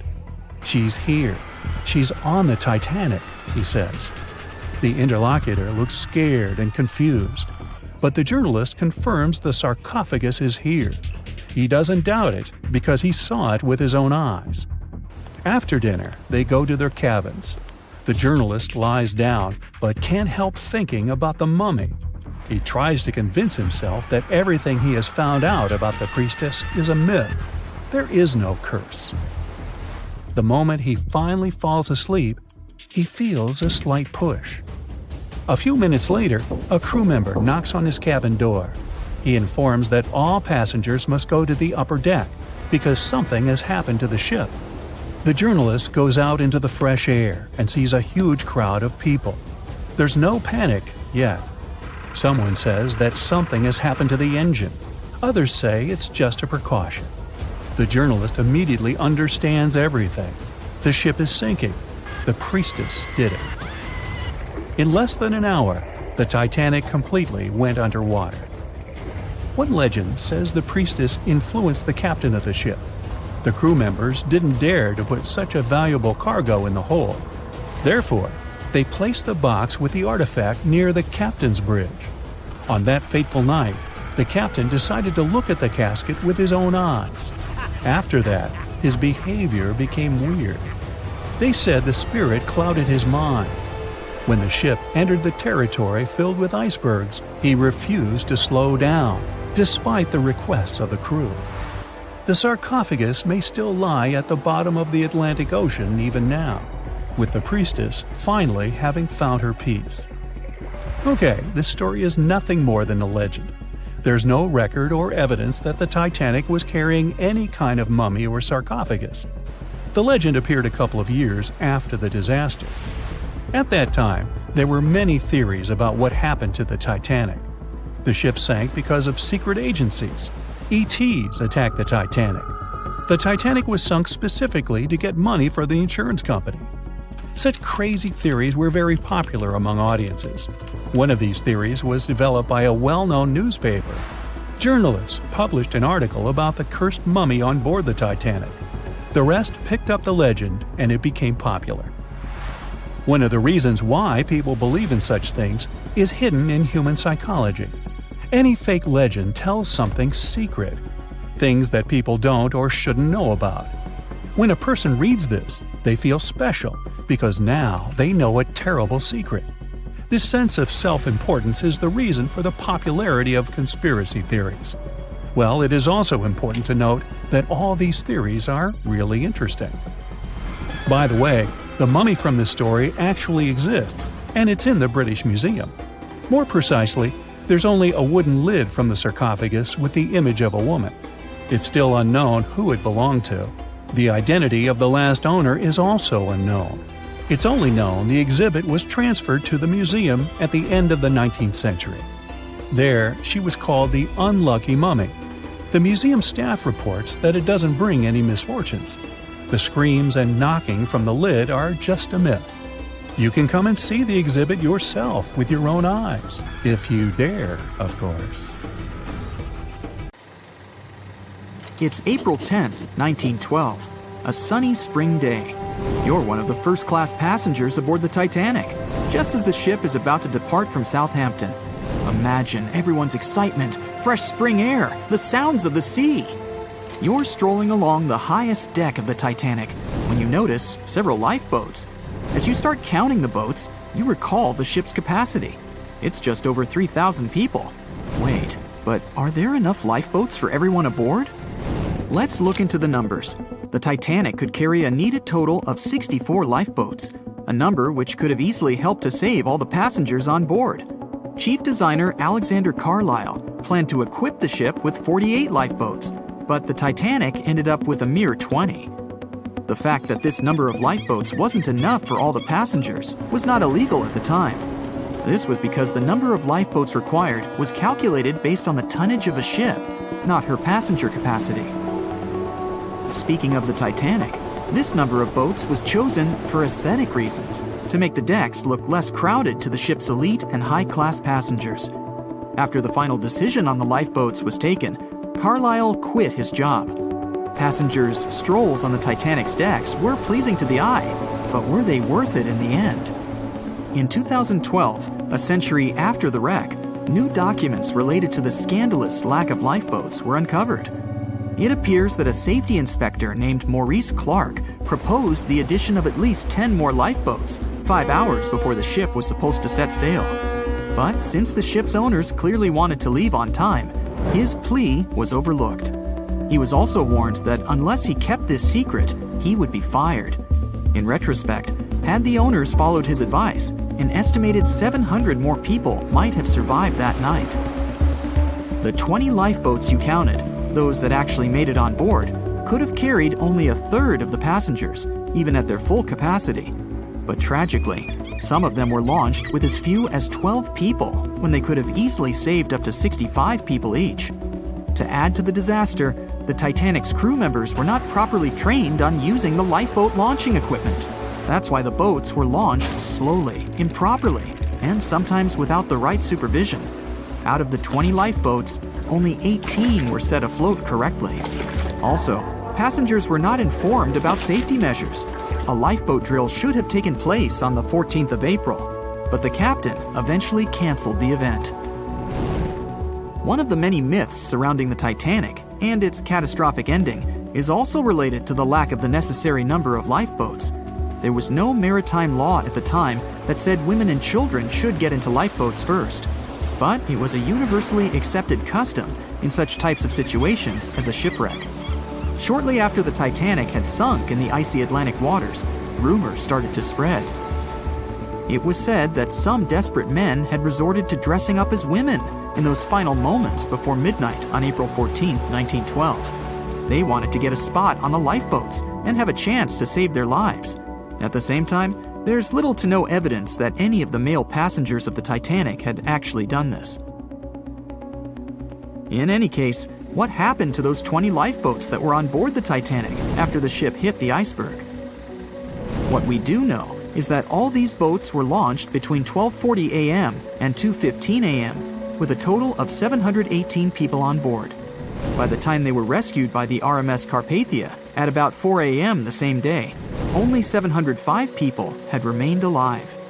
It took the crew of the RMS Carpathia more than 4 hours and 30 minutes to pick up all the passengers and 13 of the lifeboats. This was as many as the rescue ship was allowed to carry.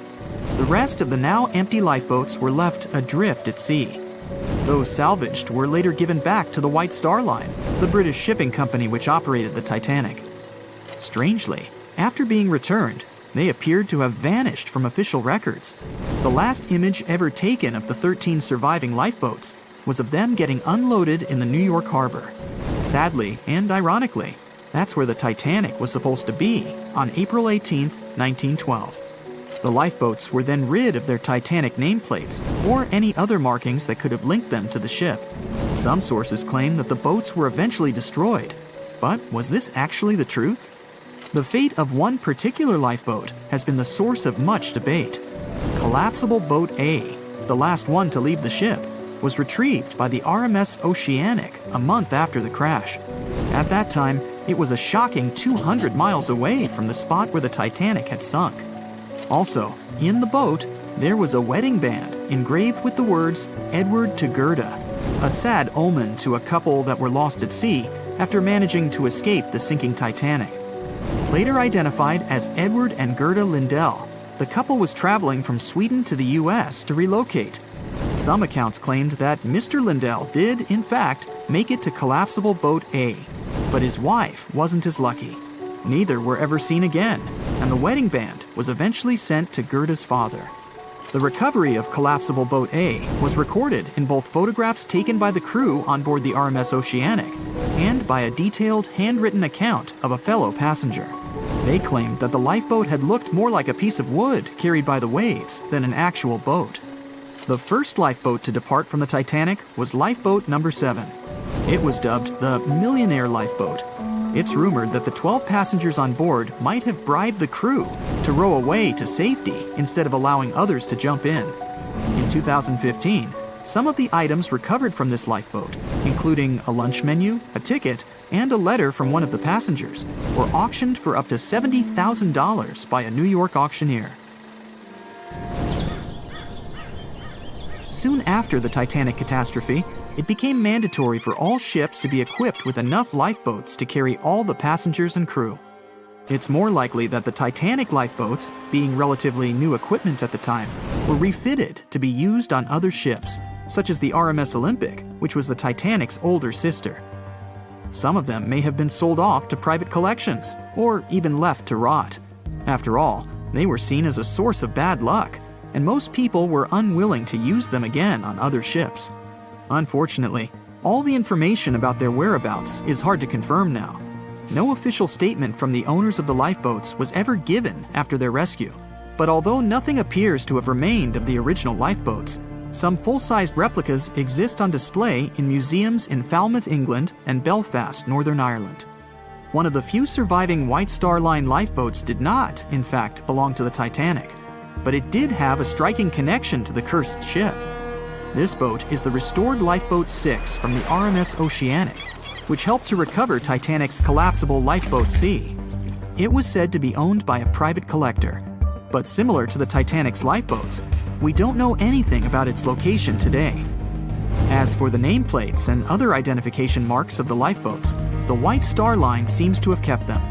Because some of these items were later auctioned and sold to interested collectors, even Rick Springfield supposedly got hold of one of the nameplates. One particular nameplate was already missing by the time the White Star Line employees had reached the lifeboats. It was the nameplate of Lifeboat Number 8, which had been taken by a sailor named Thomas Jones. He later gifted it to another Titanic survivor, the Countess of Rothes, along with a letter acknowledging the bond they formed on the night of the shipwreck. You can find other similar items on display in different museums, such as Larne Museum and Arts Centre in Northern Ireland, or Worcester City Art Gallery and Museum. To be fair, some experts claim that even if there had been more lifeboats on board the Titanic, there simply might not have been enough time to launch them all. That's how severe the impact was. Many researchers say that everything was happening so rapidly after the ship had hit the iceberg that it's astonishing that so many passengers managed to survive.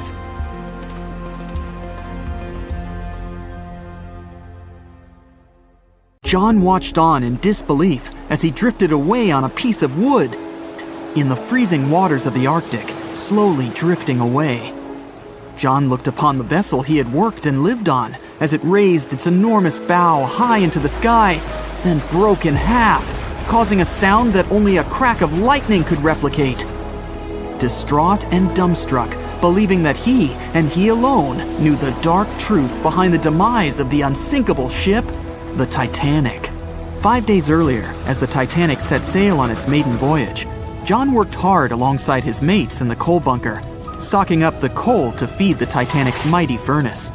They had stocked and stored more than John had ever witnessed on any other ship he'd worked on. But this was the Titanic, the grandest ship to have ever sailed the seas. On the Titanic, there could never be too much coal. As they left Belfast and pushed toward Southampton, there was a large bang below decks that went unnoticed. The furnace was roaring and the turbines were spinning, pushing the Titanic forward at a quickened pace. The crew cheered as the vessel moved forward, unaware of the loud, concerning noise. Arriving in Southampton, Greg came aboard, amongst hundreds of other passengers. With 13 years at sea, his vast experience included the role as a quartermaster on 6 previous ships. Ready for a new challenge aboard the greatest vessel ever made, he was looking forward to this next challenge of his career. Greg came with a wealth of experience, especially with sailing through the Arctic. His role was vital within the crew, understanding the seas around the North Pole. He would be a key lookout as they set to cross the perilous path of the Iceberg Alley. Greg had some concerns regarding the voyage. The Earth's orbit was remarkably close to the Sun and the Moon, causing higher tides. This would make icebergs more prominent, drifting them further away and towards the route of the Titanic as they journeyed to New York. Assessing the lookout tower and inspecting the available gear, Greg found no binoculars. This made him concerned, but the sailors just laughed at Greg. "If the deck is short on ice cubes, we'll be sure to plow right through a berg to resupply."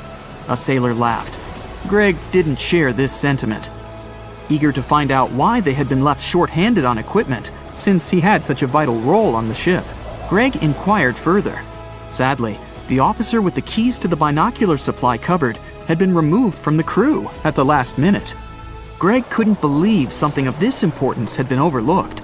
For such a mighty ship with so many people aboard and crossing in a particularly perilous path, this just didn't make sense.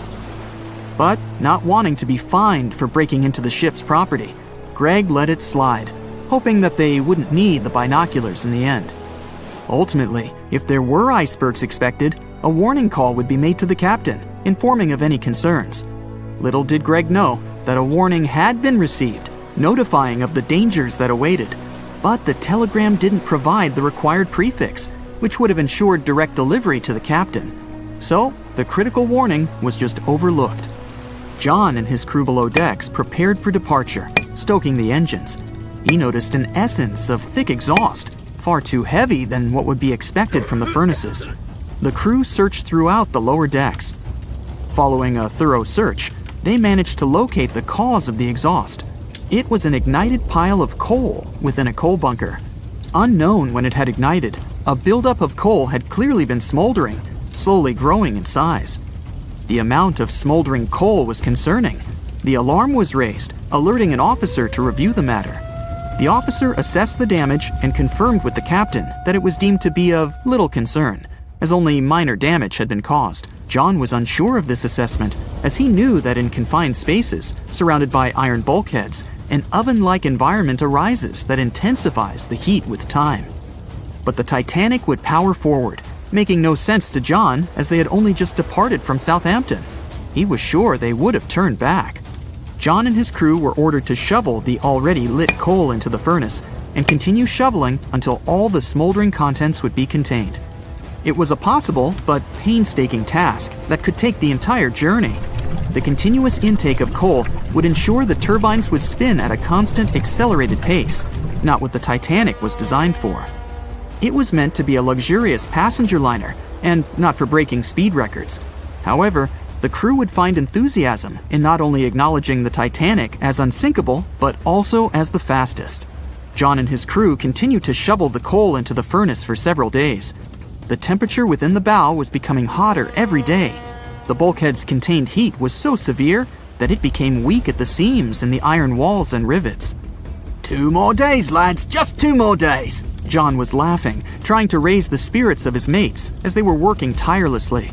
But as they were all laughing, joking, and looking forward to dry land, they unknowingly approached their final destination. The Titanic was speeding through the calm sea. Greg looked ahead, above in the lookout tower, keeping a keen eye out as they were in iceberg territory now. Even though the way seemed clear, false horizons could occur, creating confusion about how far objects in the distance truly were. As they were traveling in the Gulf Stream waters into the colder Labrador Current, air columns cooled from the bottom upwards, creating a thermal inversion. This incredibly high air pressure ensured fog wasn't present, providing a deceptively clear outlook. But the thermal inversion can also create optical illusions, showing the horizon further away, appearing higher in the distance, or masking whatever objects that could come before it. These false horizons could easily hide any icebergs that could be approaching. Greg knew the perils of a calm sea in the Arctic, preferring the rough waters, where it's easier to detect icebergs within waves. Peering from the lookout, Greg was looking towards the dark abyss ahead. Suddenly, within 1 mile directly in front, a formidable image quickly emerged from the dark waters surrounding. "Iceberg, right ahead!" Greg yelled to his mate, who quickly called to the helm and directed them to steer hard to starboard. The helmsman received the call. In the heat of the moment, he turned the wheel counterclockwise. He then realized he'd turned the wheel the wrong way and quickly went in the opposite direction. The ship aimed towards the iceberg, veering to the port side whilst reducing speed. Although there was a delay in turning the wheel, since there was a short distance from the signal and the fast pace that they sailed at, it may not have made a difference. As they approached the iceberg, it appeared as though they'd miss it, but over 87% of an iceberg is underwater.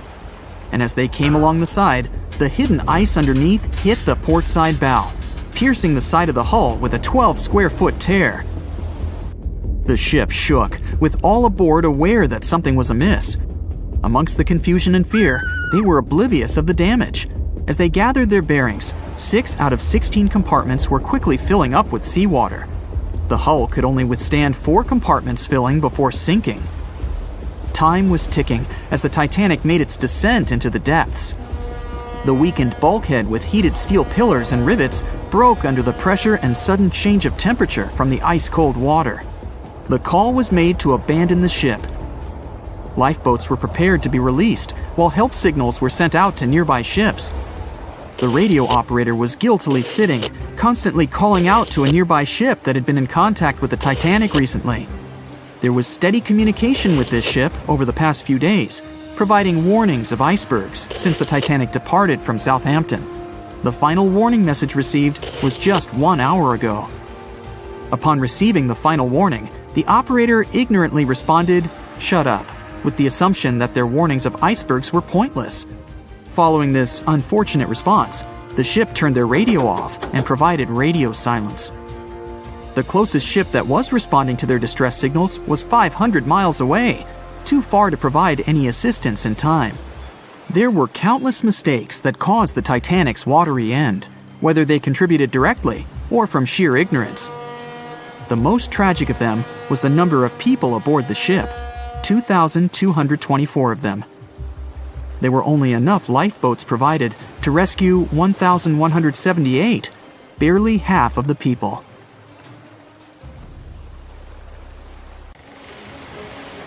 It was 11:39 at night when the Titanic's lookout shouted, "Iceberg, right ahead!" Swift action on the bridge to reduce speed and change the ship's course didn't help, and you already know how the story ends. Since then, we've regarded what happened to Titanic as a once-in-a-lifetime event. Is it, though? The Titanic sank in 1912. Forget about fancy GPSs or weather satellites.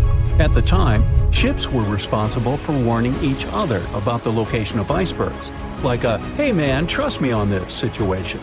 Then the Titanic disaster happened. To call it a disaster is an understatement, so specialists felt the need to form an organization to avoid this kind of accident happening again. That's why, a year later, they created the International Ice Patrol, or IIP for short. Up to this day, this group has been responsible for giving ships advanced warnings about ice threats. IIP improved their methods over the years, from ship reports and aircraft patrols to satellite images. Recently, they've also been using oceanographic buoys, floating devices providing real-time information about ocean conditions up to 164 feet below the surface to predict the potential drift of icebergs. Luckily, IIP is doing an excellent job in reducing ship iceberg collisions. But don't get too comfortable, because even the most advanced detection equipment can't entirely avoid an unfortunate situation. Between 1980 and 2005, there were 57 incidents involving vessels and icebergs. And the chilling truth is that today's ships are more likely to run into an iceberg than the Titanic was. Studies have shown that 1,038 icebergs crossed the area where the Titanic sank back in 1912. You might think that's a lot, but scientists say it's not really a big deal. I mean, yeah, it's on the higher side, but there have been 14 years with even more iceberg activity since then. Nowadays, the number of icebergs is going up due to the accelerated melting of Greenland's glaciers. And since more ships are heading into polar waters, the chances of ships bumping into icebergs are higher. But the real danger for captains is invisible enemies, called growlers and bergy bits. Growlers are these small icebergs that can be the size of a regular door. And bergy bits are also considered small, measuring around the size of a school bus. These icebergs might seem harmless, but they're actually tricky since they can be completely invisible to radars or satellites.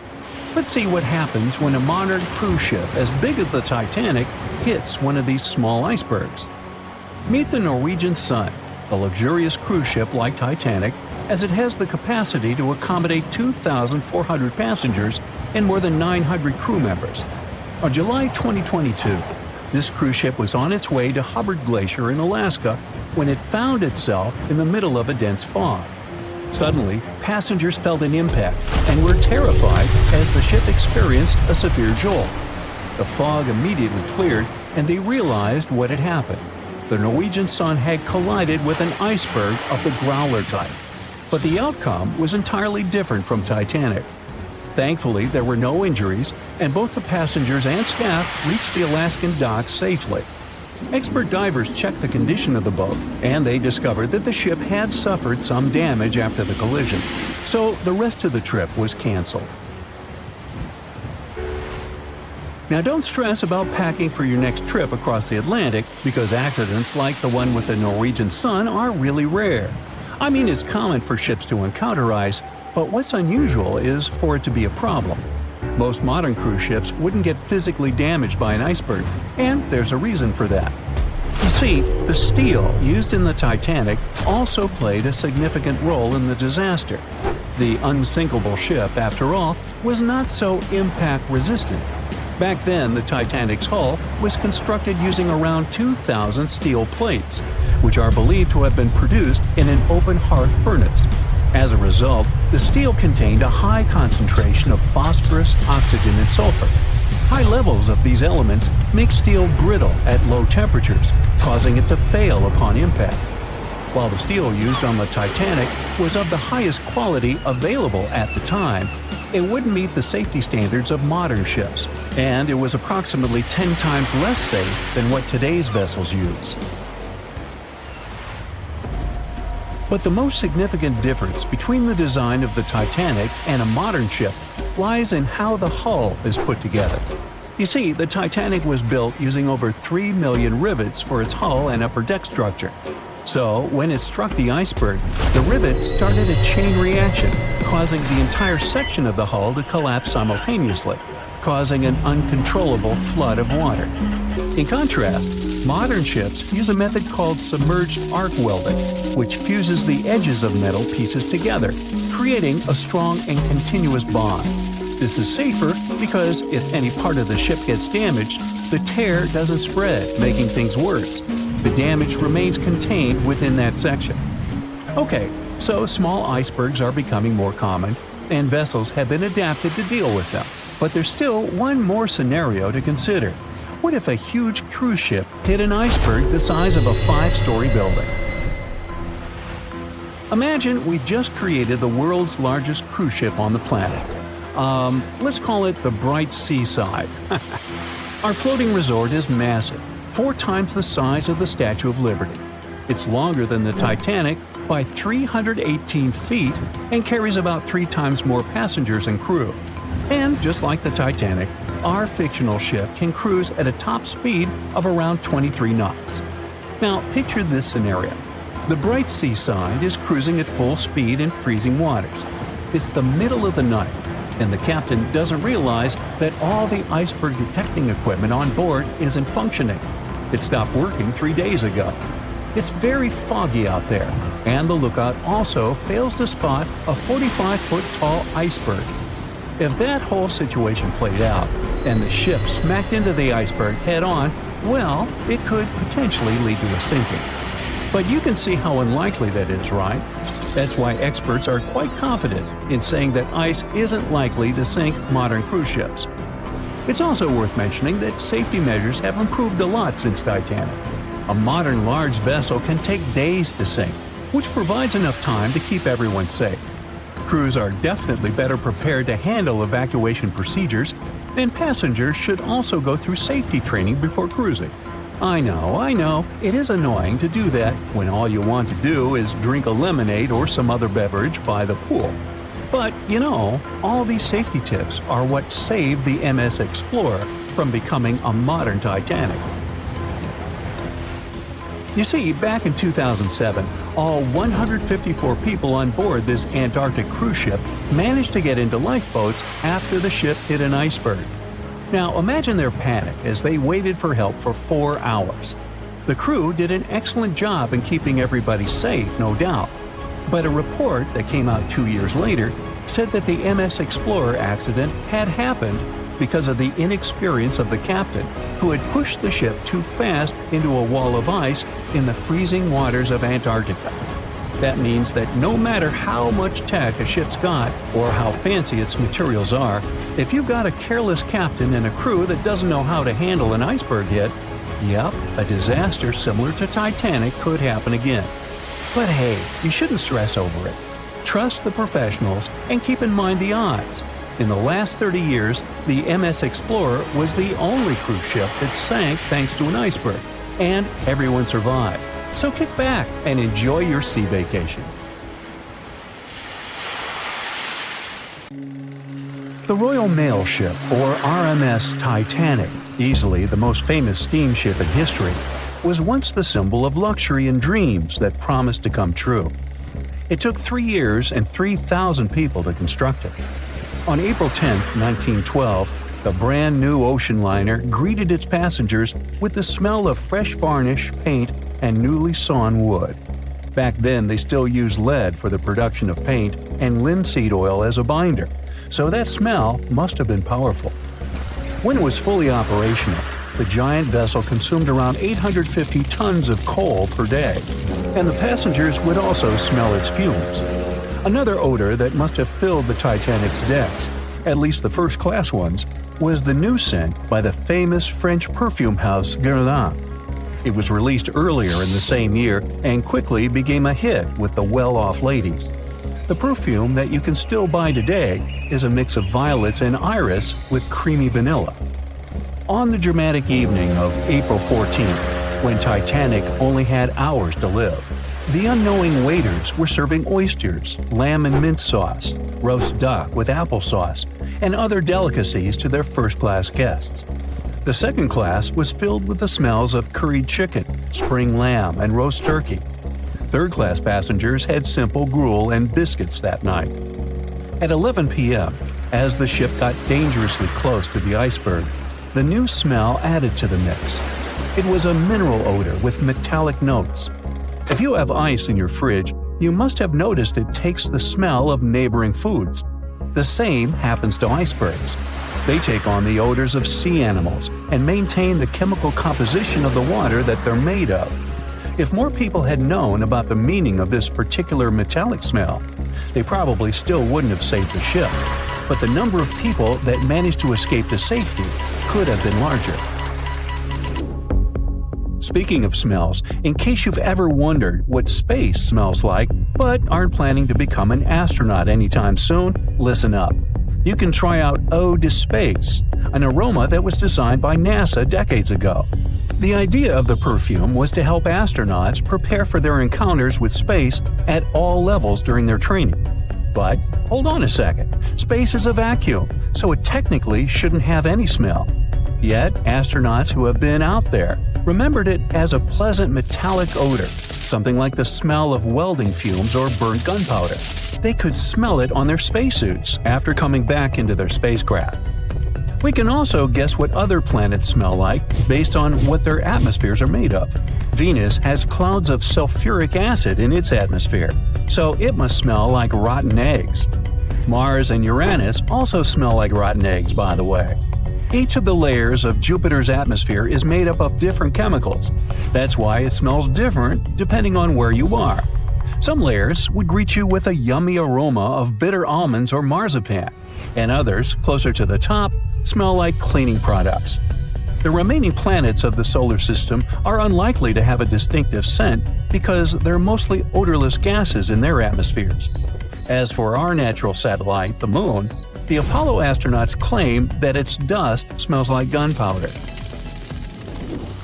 The fragrance of fresh-cut grass makes regular mowing it nearly worth it. But did you know that the grass isn't having a great time while you're doing it? In fact, it's sort of screaming for help. And because grass can't scream out loud, it expresses discomfort by releasing a mix of smelly, volatile molecules. It does it to protect itself from insects. Caterpillars and other similar creatures just love to munch on sugary plant snacks. When you mow the grass, it releases jasmonic acid, among other things. It's sort of a signal to parasitic wasps that there is a caterpillar available. These creatures deal with the grass's offenders, and it can keep growing happily ever after. From the point of view of the grass, mowing is not much different from an insect attack, so it protects itself the best way it can. The rain has an easy-to-recognize powerful smell, also known as petrichor. But where does it come from? Turns out some plants secrete oils during drought. The rocks and soil accumulate those oils compounds, and when the raindrops hit, they mix with water and release into the air. Sometimes these oils combine with chemicals produced by bacteria living in the soil. The result of this cooperation is a musky odor you can smell in the woods or in your garden when you turn over the wet soil. Ozone also adds to the smell of rain, especially after thunderstorms. It happens when a lightning bolt's electrical charge splits oxygen and nitrogen molecules in the atmosphere, and they later recombine into ozone. One theory says we enjoy the aroma of rain so much because it's imprinted in our brains. Different cultures have always associated rain with something positive, and we could have inherited that perception. Now, chocolate fans, of which I am one, this is for you. There are flowers that smell exactly like your favorite tree. It's a product of a tropical plant, after all, and since it's impossible to recreate the exact magical scent chocolate has in a perfume, you can plant some chocolate flowers, also known as the green eye lyra leaves, in your garden. These flowers look like daisies with yellow petals around a deep red center. When you pick its petals, the flower releases the delicious smell we all love so much. The leaves and branches of the plant also have the same fragrance. Now, in case I got you interested, you can find the flower in dry soils of Arizona, Texas, Colorado, and other states with similar climates. It blooms all year, and the aroma is strongest on warm days. The bear cat, also known as the biturong, does not only look super cute, but also smells like buttered popcorn. Biturongs prefer to stay alone and use their aroma to mark their territory and find potential partners when they have to. Scientists tried to figure out the secret of their unusual smell and suggested it could come from secretions from the scent glands under the animal's tail. Further research showed that the popcorn smell comes from the bear cat's urine. After the animal answers nature's call, it leaves a scent trail in the trees with its tail that often gets soaked. But if the real popcorn only releases its amazing smell when it's popping under heat, how do bear cats manage to do it without a microwave? Well, the answer could be in their diet, or more likely, in the bacteria that come in contact with the animal's natural fluid. Durian is a fruit popular in Southeast Asia that smells sweet and nice to some people, but to the majority, it's a mix of rotten onions and sweaty socks. The stench is so powerful that it's banned on public transportation and hotels in some countries. The secret of durian is its 44 odor-active components. The mix is so complex that you can never tell what it's going to smell like. And despite that horrible smell, durian is considered a delicacy and is used to make mostly sweet dishes like cakes and candy. There was a smelly incident involving durian at a library in Australia. The smell of rotting fruit in a cupboard has spread across the entire building through the air conditioning system. They mistook it for gas leakage and had to evacuate around 500 students and teachers. Well, that stinks. And finally, if you've ever been to natural hot springs or went to see some geysers, you'll never forget the smell of hydrogen sulfide, or less poetically, rotten eggs. It's actually not only yucky but also highly flammable, but it can also be quite useful. Most households in Iceland use geothermal springs as a source of hot water. Although it doesn't smell fresh, it's perfectly safe to drink, and the smell doesn't stay on your body after you take a shower. So there. It was the biggest ship ever built in its time, and it was supposed to be unsinkable. But within days of steaming out on its first voyage in 1912, the Titanic was gone beneath the relentless waves of the North Atlantic Ocean. And of its more than 2,200 passengers and crew, only 706 survived that dreadful night. Would a smaller ship have fared any better in the same situation? Did the size of the iceberg truly matter in the end? Was it a mistake for the ship to change course at the last minute as it tried to avoid impact? These are three questions that have people pondering, what if? We do know that Titanic was considered an engineering marvel in its day. Designed by Thomas Andrews for the British shipping company White Star Line, it was just over 880 feet long and 175 feet tall. Built with abundant space for 840 staterooms, a swimming pool, a squash court, a gym, and 2 dining rooms. But it was below deck that one of its most impressive new features could be found. Titanic's hull was divided into 16 compartments designed to be watertight. Up to 4 of these compartments could take on water in the event of a breach, with the remaining 12 helping to keep the damaged ship afloat. It was thanks to these compartments that the ship was regarded as unsinkable.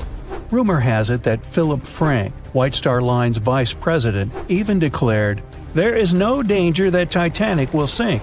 The boat is unsinkable, and nothing but inconvenience will be suffered by the passengers." On April 14, 1912, that proved to be mistaken when Titanic struck an iceberg. As ice ripped along the ship's hull, several of those watertight compartments ruptured. It took only 2.5 hours for Titanic to sink. Did the size of the iceberg that hit Titanic seal its fate? Would a bigger or smaller iceberg have made any difference? Icebergs come in a wide variety of shapes and sizes. They are pieces of ice that have broken away from glaciers or ice shelves in the Arctic and Antarctic, and are now wandering across the ocean until they eventually melt. One of the tallest icebergs ever found would have easily dwarfed Titanic. Discovered in 1957, it was 550 feet high. That's close to the height of the Washington Monument. Imagine ramming into something that big. Smaller icebergs, though, can turn out just as dangerous. Some are the size of houses and called bergy bits. Others, closer to the size of a car, are called growlers. These can be much harder for ships and boats to locate, making them more difficult to avoid. And though smaller, they can produce a lot of damage when hit. It's also critical to recall that icebergs are always bigger than they seem, with the majority of their mass lurking below the ocean surface. In fact, over 80% of an iceberg's volume is underwater. Most of its sharp, jagged edges cannot be seen. Roam too close, and you risk damaging your ship's hull. Because Titanic had little notice of its impending doom, a smaller iceberg, struck at the same angle, could still have been enough to bring that mighty ship down. Now, it's possible that had the iceberg been larger, it would have been spotted sooner. Titanic might have had time to alter course and avoid the impact. But missing that one iceberg would not have guaranteed Titanic's safety. It was traveling in a dangerous stretch of the Atlantic called Iceberg Alley. It's located 250 miles east and southeast of Newfoundland, Canada. Behind one iceberg, there could be another, and another after that. And so the crew on board had to remain very attentive to avoid several potential collisions, not just one. A smaller ship might have been better suited for the trip. Titanic's size was certainly a challenge when it came to steering. In fact, it had just left her dock in Southampton when it nearly collided with another smaller ocean liner, the SS New York, missing it by just 2 feet. The gigantic steamship was obviously not made for maneuvering quickly in tight quarters. A ship that size required time and space to change course. But when it comes to ships versus icebergs, a ship's size doesn't always matter. The Islander was a steamship designed to travel the Inside Passage in Alaska. In the summer of 1901, it struck an iceberg, which tore a hole in the front portion or bow of the ship. The vessel did not sink right away, and the crew tried to steer it to safety. Ultimately, its bow completely submerged, and its stern was lifted up and out of the water.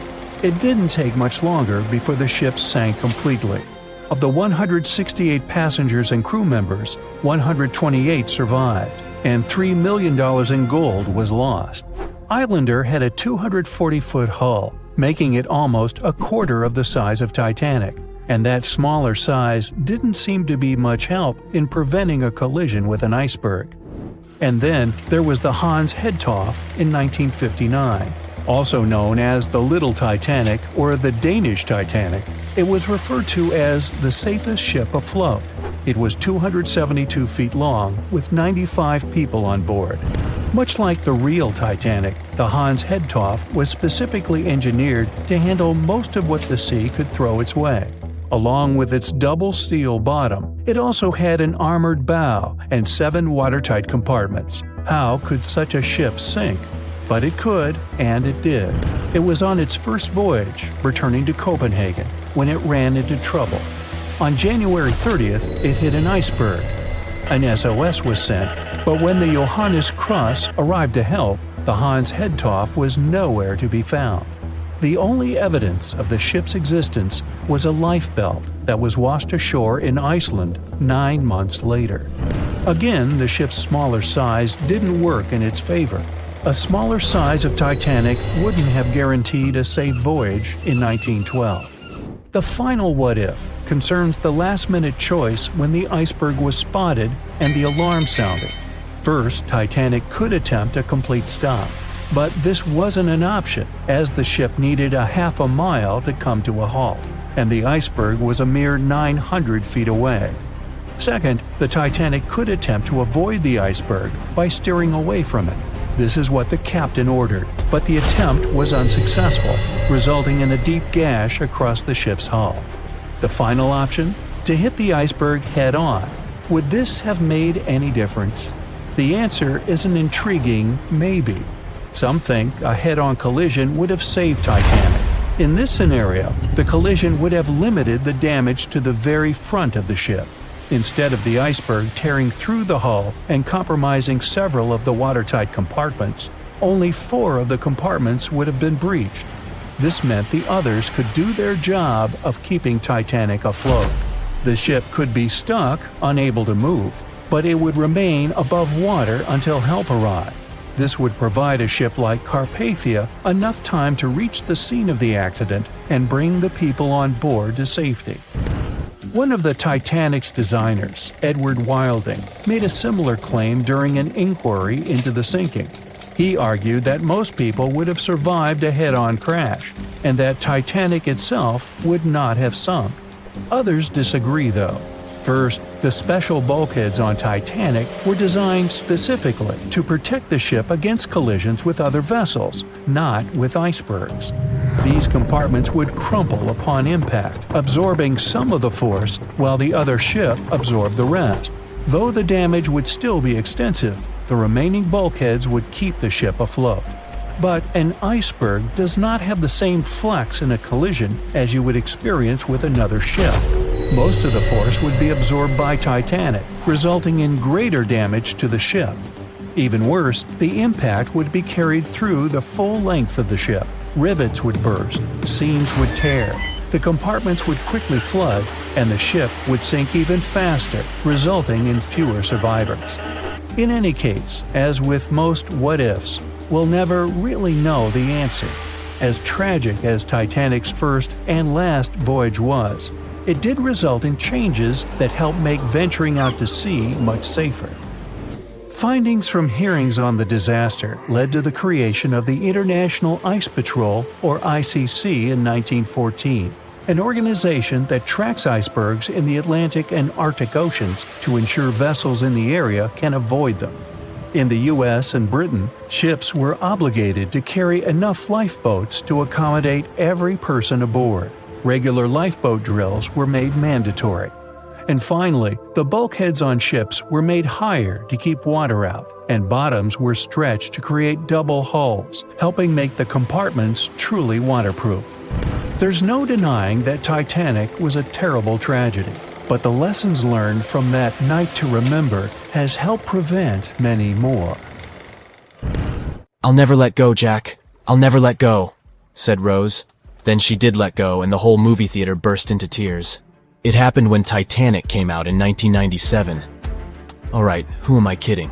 It's really hard not to cry when you watch this scene for the 10th, 20th, and 50th time almost 30 years later. But did this great love story happen in real life? Or did James Cameron just invent it for some good drama? As much as I don't want to disappoint you, Jack and Rose never fell in love on board the real Titanic. There was a real Jay Dawson on the luxurious ocean liner, but he was a crew member, and his full name was Joseph. The real-life inspiration for Rose was the American artist Beatrice Wood.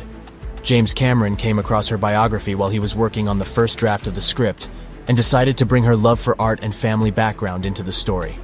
It doesn't mean that the movie is completely off when it comes to historical accuracy, though. The unsinkable ship that sank departed from Southampton, England to New York and was 400 miles south of Newfoundland on April 14th when crew members noticed the iceberg. The contact with it lasted 37 seconds, precisely as long as the corresponding scene in the movie. Remember this guy, Thomas Andrews, who was wandering around with a small notebook and pencil? He was the real ship designer. Andrews was quite talented at what he did, and had worked on many successful projects before the Titanic. He would normally travel on the ships he designed during the maiden voyage to make sure everything was going smoothly. He boarded the Titanic as one of the first-class passengers and was taking notes all the time. After the unfortunate rendezvous with an iceberg, Andrews was seen inspecting the flooded parts of the ship with Captain Smith. According to his sad forecast, the Titanic would have gone down in about 2 hours. One of the stewards claimed that he had seen Thomas Andrews moments before the sinking. He chose not to leave the Titanic and didn't put on his life belt. No one had seen him ever since. Another memorable moment from the movie is a boy playing on one of the decks with his spinning top. This was an accurate recreation of a real photo that was taken on board the Titanic on April 11th, 1912. The passengers in the photo are first-class passengers Frederick Spedden and his 6-year-old son Douglas. The family was going back home to America after traveling around Algeria. When the evacuation of passengers began, Spedden's nurse told him they were going to see the stars. They say he had successfully slept through the entire drama and woke up safe and sound in a lifeboat the following morning. His father had also survived the sinking. Sadly, an automobile accident took the life of Douglas just 3 years later. One of Titanic's most charismatic ladies, both on the screen and in real life, got her nickname Unsinkable Molly Brown for a good reason. Several witnesses remembered she was, indeed, trying to persuade others in her lifeboat to go back and save more lives, just like in that heartbreaking scene from the movie. When Carpathia came to the rescue of the surviving Titanic passengers, Margaret Brown was helping lower-class survivors and involved her fellow first-class passengers in the process. Once they all got on solid ground, Brown organized a survivors committee. She awarded the captain of the Carpathia for rescuing so many people and was really upset she hadn't been allowed to testify at the Titanic hearings because she was a woman. You won't see any fumes above the fourth pipe of the ship in the movie. It's not a technical mistake. The Titanic, indeed, had it only for more impressive looks and didn't really need that pipe. Back in 1911, the year before our hero's departure, large ships would mostly sail with 4 chimneys. They needed those to draw heat and fumes from their massive boilers. The Titanic was a real engineering gem that only needed 3 chimneys to function. So the 4th was added for balance. They thought the public would have been disappointed to only see 3 pipes on the greatest ship of all time. The movie had an impressive budget, $200 million, but even that wasn't enough to cover all the possible costs.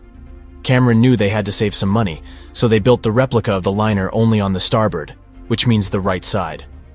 They chose this side to make things look more realistic. The wind at the filming location was moving mostly from north to south, so with the fumes going out, it looked like the liner was actually moving through the ocean. But if you remember one of the first scenes with the Titanic departing from Southampton and people waving, you'll understand why the crew had a problem with it. The real ship was docked at the port, or left side, there. They found a brilliant solution and just flipped the scene horizontally to make it look real. The letters and buttons on costumes were reversed, and actors walked in the opposite direction for everything to be changed in post-production. One of the scenes I can't watch without tears is the elderly couple holding on to each other as they go down with the Titanic. The couple who inspired this heartbreaking episode were real people, some of the richest passengers of the not-so-unsinkable ship. They were Isidore and Ida Strauss, and they owned Macy's. When news of the disaster spread, they put on life jackets and ran to the decks along with others. Ida stepped onto the lifeboat, but Isidore refused to do so before all the ladies and little ones were there.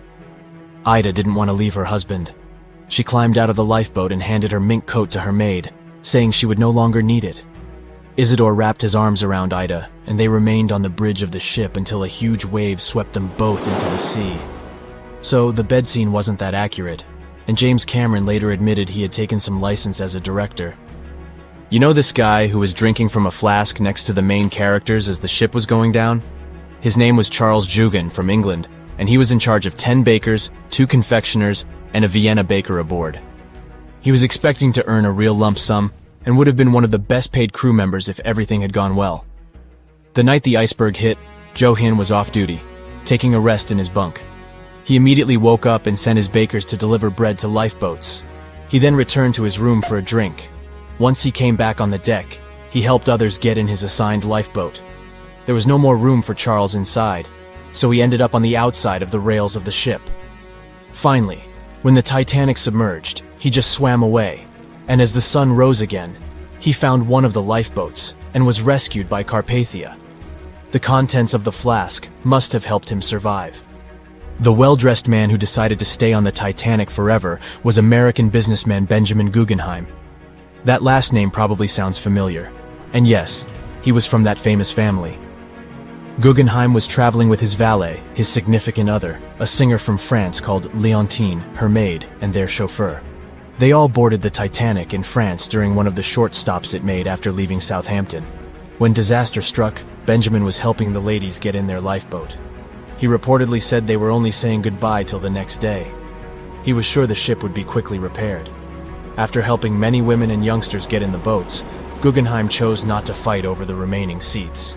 He and his valet returned from the decks to their first-class suite and put on their finest suits to go down like gentlemen. Everyone knows the story of the Titanic, but not many people know that Titanic had 2 sister ships, and that on the night of its sinking, one of them was rushing to help but didn't make it in time. Bad luck seemed to follow the trio of ships, but each one of them had glorious moments that live in the minds of those who sailed in them. Keep on watching to discover a story of awe, ingenuity, and ill fate. And don't forget to click the subscribe button and turn notifications on to join us on the bright side of life. You know how the iceberg hit the Titanic, how the band played to the end, and how the whole tragedy unfolded, but before it happened, it would have seemed an impossibility for such a ship to meet the end it did. None of that could have been foreseen by White Star Line, the company who built the Titanic, who had high hopes for what the unsinkable ship and its sister ships, the Britannic and the Olympic, would accomplish. The Olympic was the first of the trio to make sail on June 11, 1911, heading towards New York. The sheer size of it would wow the crowds. The Olympic's maiden voyage went without incident, and a crowd of 8,000 people in New York got to explore its luxurious accommodations while it was docked there. There were high expectations for the massive ship, but just around 2 months later, the Olympic crashed with the HMS Hawke. The Hawke got the brunt of the damage, as the bow was left flat as a pancake. After the crash, the Olympic made its way slowly back to Belfast, where the Titanic was being constructed. On the dock, people could see the two enormous ships side by side, as parts of the Titanic were used to put the Olympic back in shape. A rare sight to behold. And on April 14, 1912, the Titanic hit an iceberg, and minutes later, the crew radioed nearby ships for help. That night, the Olympic was returning from New York when it received the distress signal. The ship turned around and rushed at full speed towards the Titanic, but they were so far away that they would have arrived next night. At some point during the early hours of April 15, 1912, the crew of the Olympic decided they wouldn't make it in time and stopped course. The survivors of the Titanic were eventually rescued by the Carpathia. Olympic was set up with lifeboats for all crew and passengers after the Titanic sank. It went from having 20 lifeboats to 64. Changes were also made to the watertight bulkheads, and an extra hull to construct a type of double hull was installed. It was determined that a double hull would have kept the Titanic from sinking. For several years, Olympic was used in the war effort against Germany. Throughout the years, Olympic carried over 200,000 passengers, which included thousands of Americans fleeing from Europe and troops battling during World War I. One of the most significant moments for this ship was when it struck a German submarine and sank it. It was discovered that the submarine was preparing to fire a torpedo on the Olympic before Olympic rammed it. The Olympic ended up sailing the seas for 3 decades, which earned her the nickname of the Old Reliable, despite some previous accidents. It went on to help the survivors on the HMS Audacious when it was sinking, and do what it couldn't for its sister, Titanic. Eventually, bad luck caught up with the Olympic. The ship crashed with the Nantucket Lightship, and the crash signaled the beginning of the end. Beaten up, and after years of service, the Olympic was demolished and scrapped for parts. The Old Reliable saw many years of service and thousands of passengers, but the Britannic's journey was shorter-lived. When the Titanic sank, White Star Line was faced with a problem since they already had another enormous ship in the works. White Star Line began construction on the HMHS Britannic on November 30th, 1911, around 4 months before the Titanic sank. Although the Britannic was the youngest of the trio of ships, having been constructed last, it was also the biggest.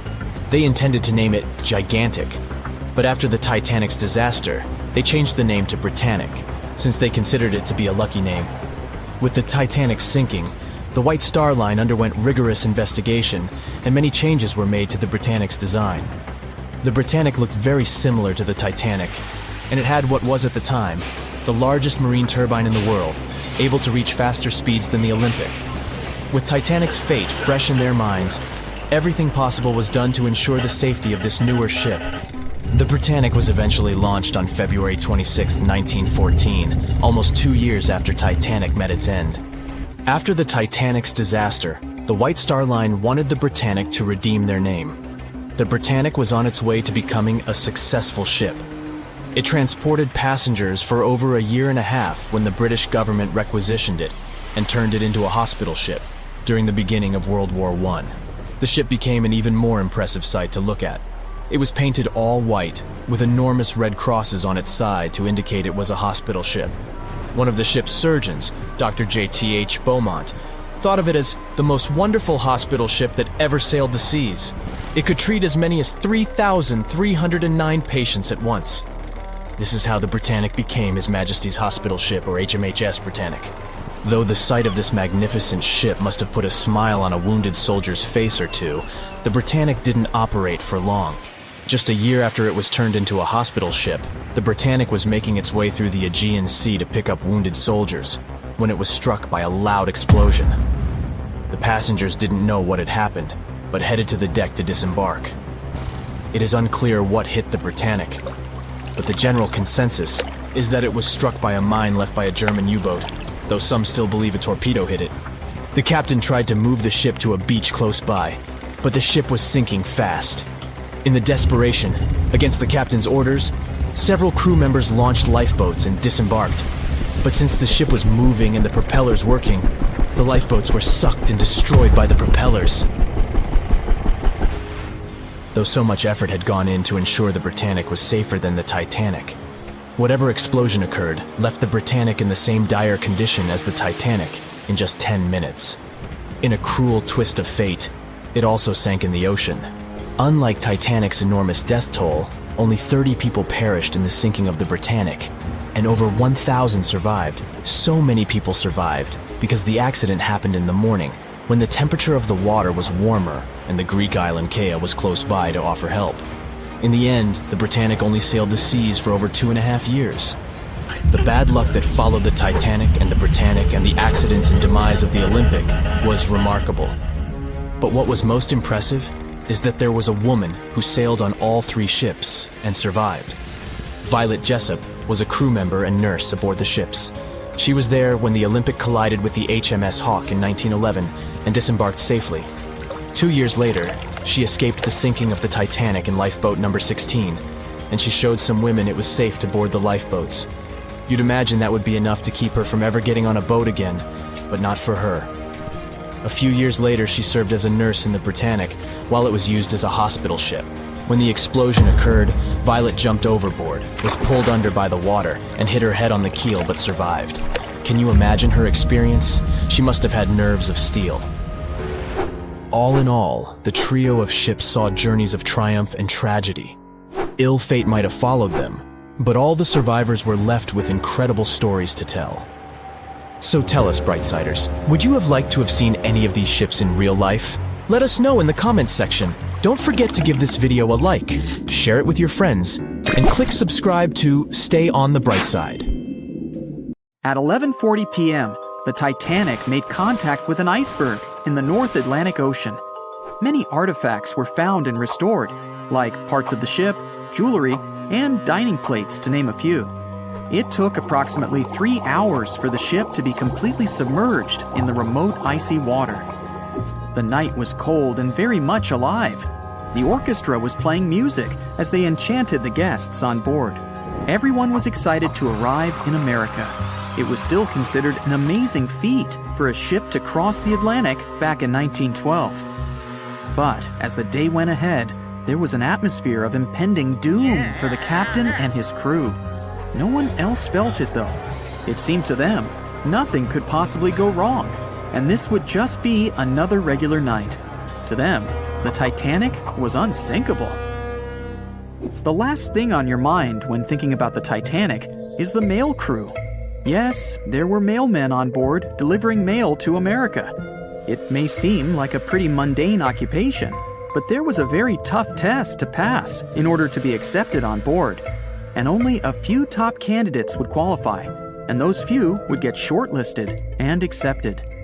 John Starr March, an American, was one of these mailmen earning between $1,000 to $1,500 a year working on the Titanic. Back in 1912, this was considered to be a lot of money. They were not officially part of the ship's crew, since the mail crew was placed near the third-class quarters. But given their influence and resistance, they were eventually moved and given a private dining area. March got this job since he needed the money to support his family. He found a perfect way to earn some big bucks, working on a large ship traveling across the ocean. He was 51 at the time and came from New Jersey. Sadly, he was on board when the ship sank and didn't make it. But they recovered a pocket watch that gives us a little insight into what happened that fateful evening. It's a gold case engraved with filigree and had a caption saying it was made by the Elgin National Watch Company. On the surface, you'd think this would just make a pretty cool antique sitting over the fireplace, but there are some unusual details about it. There are obvious signs water seeped beneath the glass, and the black arms of the watch indicate the time to be exactly 1:27. It leaves us wondering why the clock stopped at this precise hour. What was the owner doing? The mail clerks were operating a fully functioning and efficient mail sorting facility on board the Titanic. This wasn't something you'd come by often on a cruise ship, since typical ocean liners use closed mail bags to transport the mail from one port to another. But the mail sorting facility on the Titanic allowed passengers to send out postcards whenever the ship docked in transit zones in Ireland and France. According to reports, people started heading back to their rooms at around 11 p.m., but some of them were still hanging around and enjoying their night. The 5 mailmen were celebrating a colleague's birthday in their separate dining room. 5 minutes before impact, crew members spotted the iceberg and rang the bell 3 times as a warning that something was ahead of the ship. They gave orders for the Titanic to move left, or, as they say in the biz, hard a starboard, to make the engines reverse. It was not enough to avoid the great impact. At 11:40 p.m., the Titanic struck the iceberg, and disaster erupted on the inside. Not just water seeping in and ultimately sinking the ship, but panic and chaos among the passengers and crew members. Captain Smith reached the deck and was informed that the Titanic had hit an iceberg. And at the same time, the mailroom began filling with water. We know that the 880-foot ship was completely submerged at around 2:20 a.m., with 706 survivors. The time between the impact and the sinking was really eventful. At midnight, they started getting the lifeboats ready for the passengers to evacuate. Orders were given for women and children to board the safety boats with some crewmen to guide and operate them.